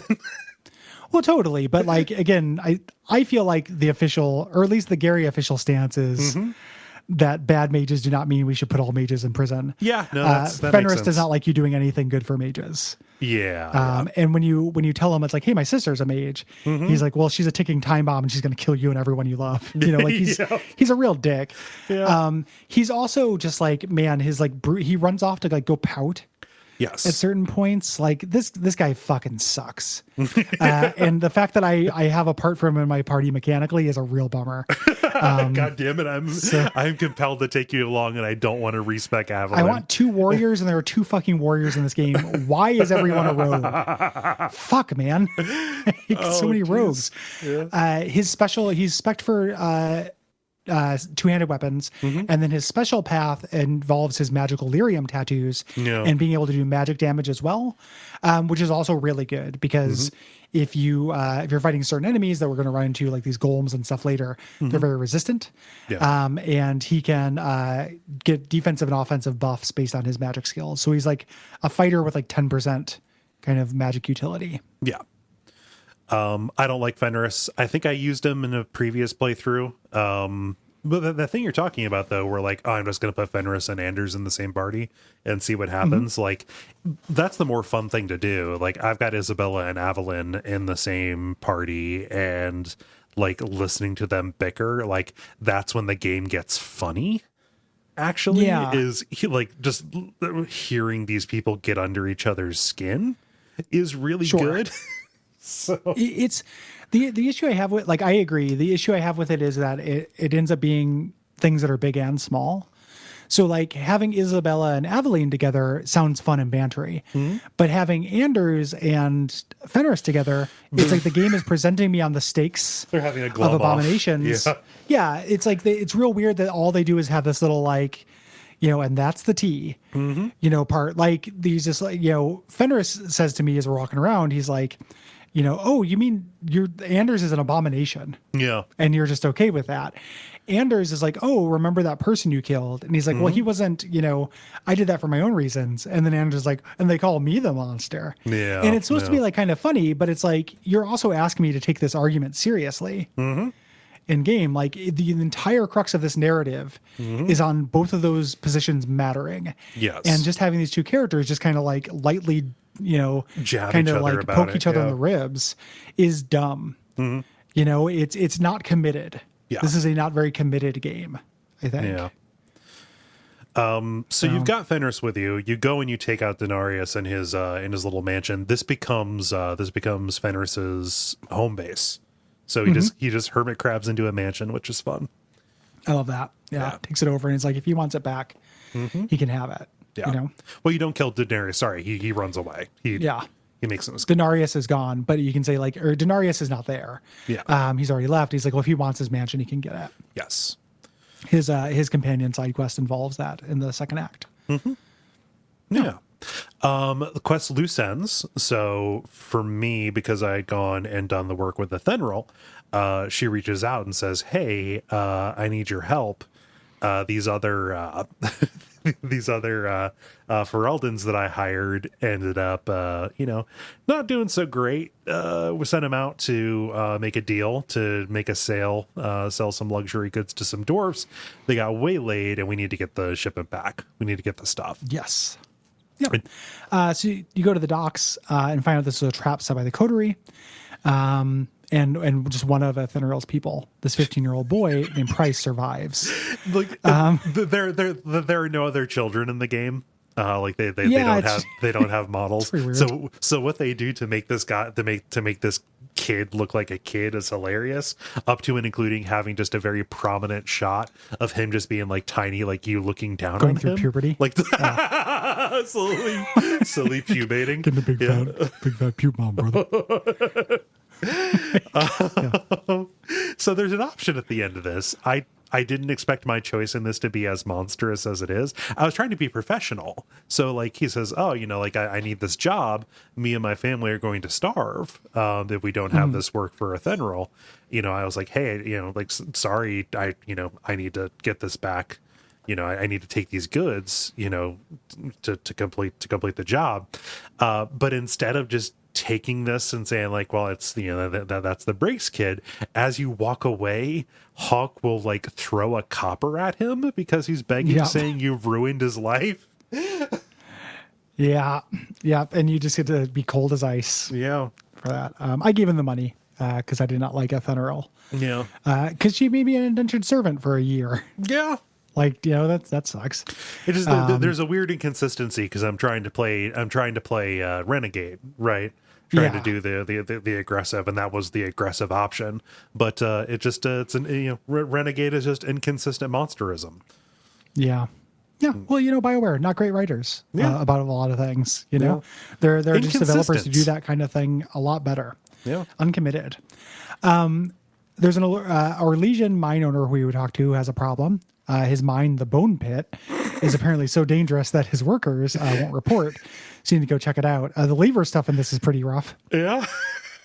Like there's a part, it's fucking hilarious. Like, so you go to the caves, it's full of dragonlings, which just fight like skeletons. And then you fight a mature dragon who is just like a mini boss dragon. Main thing that he can do that other ones can't do is like stun you. Yeah.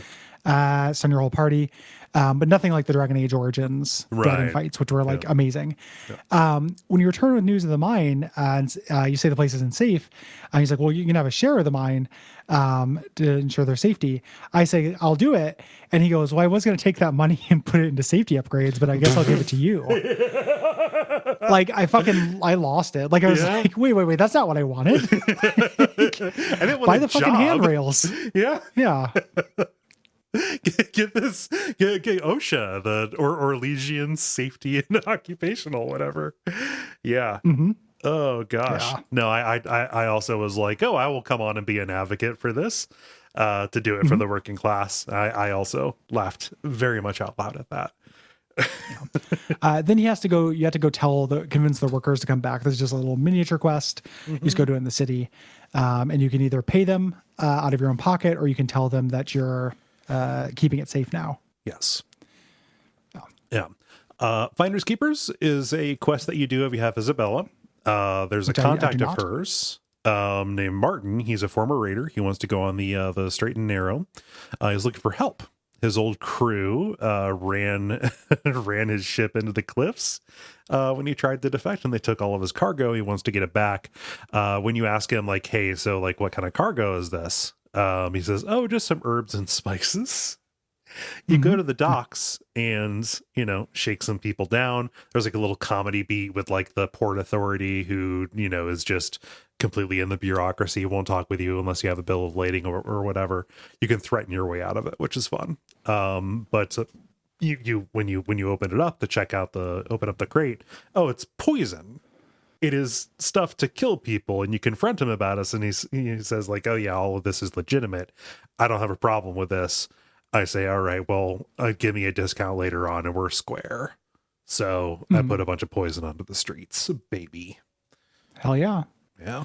I also didn't do this one. I'm shirking my duty. I played a lot of this game. Yeah, but I think that the way that you're just, this describes how the Exiled Prince quest happens makes me think my DLC is broke, and that gives me a little homework assignment for after we record before next week to get that DLC working. Yeah. So I don't think it's too late to recruit him. The way that this happens, you walk by the chanter board and you see somebody in very fancy armor arguing with a sister of the chantry about the notice that he put up. The chantry doesn't want him posting a bounty up here. This is Sebastian. He is, we're going to find out, the last remaining person from Starkhaven. Kind of this nearby place that burned down. We heard about Starkhaven with the maid circles and stuff like that. Bad things happened there, and it was part of this, broader coup. You read this mercenary group called Flint had sacked Starkhaven and killed all of Sebastian's family. The notice is to go to these three places and kill these mercenary groups. It's kind of literally nothing. You just go to these three different places and do small encounters there, and then ultimately report back to Sebastian and say like, hey, I did this. He didn't even expect anybody to like notice the posting, let alone act on it, but he's very thankful to you, and he will join you in Act 2 as a rogue for you, as another ranged focused rogue. Except instead of using a crossbow, he uses just a regular bow and arrow, which opens up different skills with different different status effects and things like that. Yeah, he's very pious. Yes, is kind of his characterization, which is this weird thing where it's like he doesn't have anything roguelike about him. Like his skills don't make sense for his personality. Like I've read about him, I didn't, equip him. The skills don't make anything sense for his personality. It's just real weird that like if you do ranged combat, you are a rogue. Yep. Because everything kind of shunts down into these three categories. Yeah. So it has to do that. The way this act ends is with one final quest, the Deep Roads Expedition. Right. I did not have the money for this. So what happens is you get a letter from an organized crime guy in the coterie who says, I will loan you the money.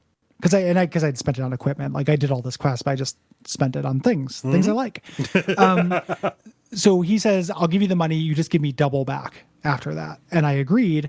Aveline hated that I was going to do that. This pays, this has a little tail in Act 2 by hooking up with the coterie, but I think it's pretty short.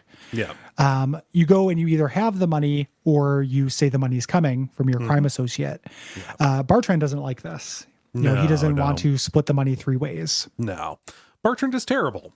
The second thing you need is the maps. which is, you have to recruit Anders into your game here. Bartran's like, where in the hell did you get Grey Warden maps? I love this little cutaway to Anders when he says, a wizard did it. Just real flat like that. That was funny. Yeah, that's funny. Yeah. I'm taking Bethany, and the mother pops out of her house into Hightown to beg you not to take your sibling. I can't have both my babies lost in the dwarf mines. You're fine. Yep. You go dwarf it up. I don't give a shit about you, but don't take your sibling. It's very funny, which I did anyway, because fuck it, and also because I'd been using Bethany. That was my mage. Yeah. Yeah. I took Carver, and this comes down it's almost like a little conflict, and Carver cemented oh, you're gonna fucking die, because he says well, if anything, I should go and you should stay at the house hiding from the Templars, mage sister. Yeah. Bethany just says nothing bad will happen to me as long as I got my big brother to protect me, or something like that. It's very transparent. Yeah. This cuts to 3 days Varric. for retirement. Yeah, everyone is 3 days for retirement. This when they get a plot death. Yeah. This cuts to Varric for the first time in a long time, talking to Cassandra with his weird open shirt. She's like, I don't believe it. I can't believe that it was just a coincidence they went into the dark roads. And he's like, no, we didn't know. If he had known, he wouldn't have gone based on what happened to his sister. Yeah. Or it wouldn't have gone, he wouldn't have taken Carver if he would have known what happened. Yeah. What happened. So we go to our first big dungeon here. They very explicitly say this is the point of no return. Yes. And we won't be back for months. Time is going to pass. Yeah. So we're in the deep roads. We found this blockage and we have to spend some time clearing it. So we're going to look for a way around. Yeah. And the merchant dwarf from Dragon Age Origins had also shown up here, and he's going with us at this point. Boy, I get the sense that there are Dragon Age fans who really love this character and his son.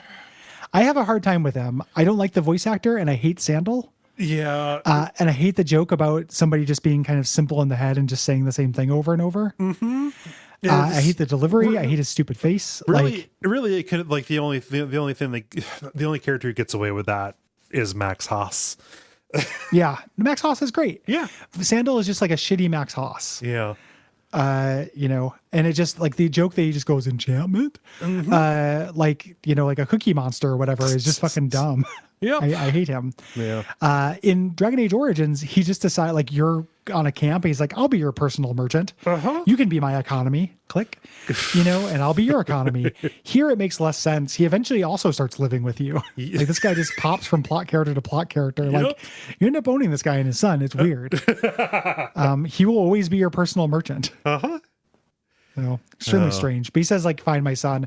This is not optional. You have to do this because his son's on the critical path. Yes. Yeah. This is a long dungeon. You're going to be going down kind of these long stretches of deep roads, fighting lots of darkspawn. There's a little bit of variety to these guys. A little bit. You're getting things that used to be mini bosses are just kind of thrown into regular combat. This felt like an appreciable step up. Also, having a dungeon that is longer than 10 minutes felt good to me. Yeah. You're still not doing that kind of planning section, where you're making long-term choices, managing your rest versus your spells. Everything just refreshes. Every encounter is fresh, but it does feel like there's a greater sense of place. It's a step up in terms of interest and challenge, and the boss is good. Yes. Which we'll talk about. Yeah. You find Sandal right away. He used his, he used his runes to slaughter a ton of darkspawn, and also froze an ogre. Yep. Cool. But that was not enchantment. They did that, and that's played as a comedy beat. Yeah, I didn't get that joke. Is it just... I didn't either. Yeah. I don't know. I was like, man, somebody thinks this is super funny. Yeah. So there's an ogre that just pops up that we have to kill, and then we also fight a dragon. This is tough, but these are not the bosses of this. We get to the mother lode. This is this Theg, which are a dwarven zone that predates even the first blight. This is very ancient, and it has, it has these massive lyrium deposits. Yeah, it's just laced around the walls. Yep. Yeah. And we get there, we find this idol made of lyrium here, and Hawk gives it to Bertrand, who locks you in the vault. Everything short of his eyes glowing happens. Yes, it's very my precious. Yeah. Did your Hawk slide down the fucking banister? I can't here recall. because mine did. But And yeah, like to try to get to the door, it's one of like, it's a classics of game. Like it made me wish that I was playing this on PS4 so I could just like have gone to record. You slide down, you go to like stop the door, like Varric's running, he's like, Bertram, no. And then my hawk just went, and it looks like the skeleton chasing around the haunted house boys in Bedtime Story. Like it just looks like a little paper cutout, like a Final Fantasy Tactics summon of Hawk sliding down a banister, just going towards the camera. It's fucking incredible. It's one of the best like animations. Like I laughed out loud. It's so dumb. God, I love that. Give me as much of that jank as possible. It's so jank. Yeah, it's so funny. Like this is the serious, dark, and gritty Dragon Age. You're just gonna bow and Duke across this. It's so good. It's so good. So we're stuck, but there's another way out. Yeah.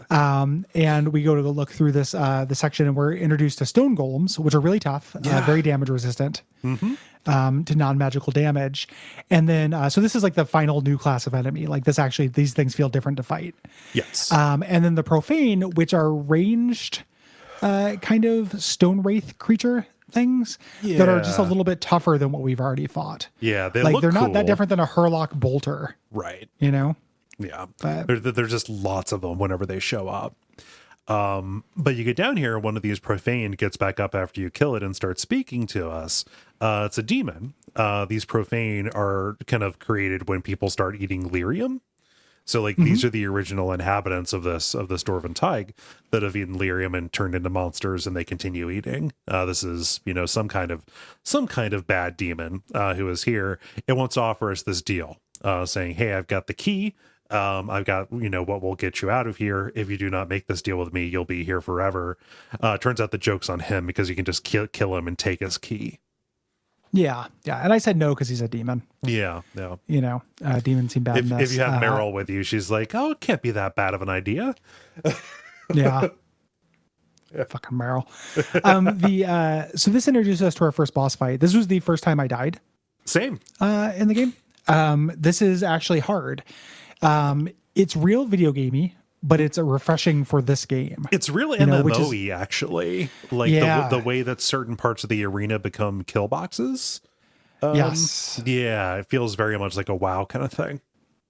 So he's a big dude who kind of does regular attacks until you do enough damage to him. Then he starts glowing, and then you have to stand behind these pillars. And then when he does that, while he's reconstituting, he summons a bunch of profaned. Yes. So you can kind of focus fire on him, but if you do, you're going to get zapped from the profane. You have to balance clearing out the ads with doing enough DPS to him while he's between phases. Yeah. Your AI companions are generally pretty good about getting out of the way of the stuff. At one point, the time I died, Aveline just stood there and just took it on the face for like the entire time. And then I was like, well, I'm going to keep trying this, but I probably should restart. Yeah.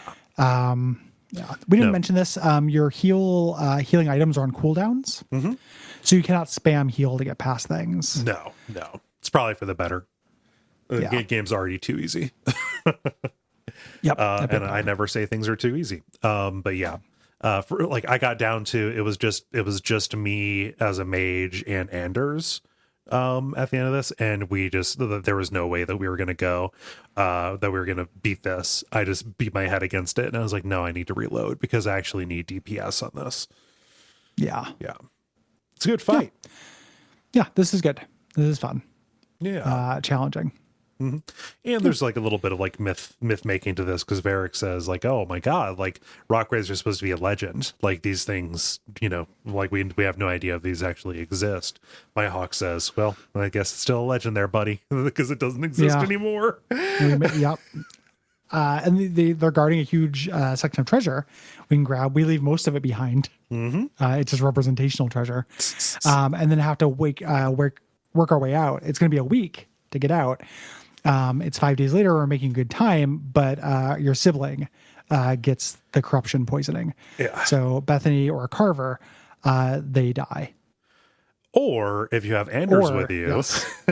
Anders, has these Grey Warden maps, Anders thought that the Grey Wardens were going to come and look for him. Turns out that they, were actually here looking for inroads into the deep roads, so they could be prepared for the next blight whenever it happens.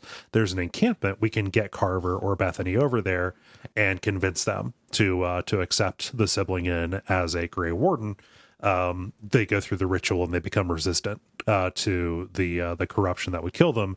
However, this also means being inducted into this secret soldier brotherhood, and you're not going to be able to see them. Like, they're immediately conscripted, but it's a choice between them dying or living. And I chose to press them into service. So what's really interesting is that if you didn't play as a mage, you're way less likely to have Anders with you, have Anders and Bethany. Yeah. So it's just like it's kind of stacked against Bethany and stacked towards Carver to have this fate. Yeah. Yep. So when you return, the mother collapses because you didn't. For me, because she was dead. For you, because she was a Grey Warden. Yeah. And we get our little flash forward to Act 2, which we're going to start talking about next episode. Yeah. Where another time jump passes. We've now become wealthy and forgotten about all the poor people and don't care about them anymore. Yep. And everyone's plot has advanced a little bit. Yes. So, and we're going to talk about that next week. Yeah, we're going to hit the ground running on that. And because we have a lot to get through. Thank you, Mitch. Thank you, everybody, for listening. We appreciate you. We'll be back in a week. If you would like to hear our episode on Baldur's Gate Dark Alliance at the end of the month, or just want to get episodes a week early or support us, you can do so by going to patreon.com/Duckfeed.tv. Yeah.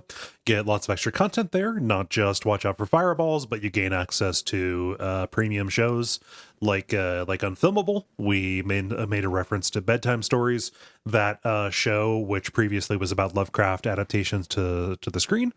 Has kind of shifted and now is a general purpose horror show talking about horror media. We have started our Tim and Eric's Bedtime Stories series, and that is a lot of fun. So come along for that. Absolutely. Yeah. And we'll be talking about all kinds of stuff in that show.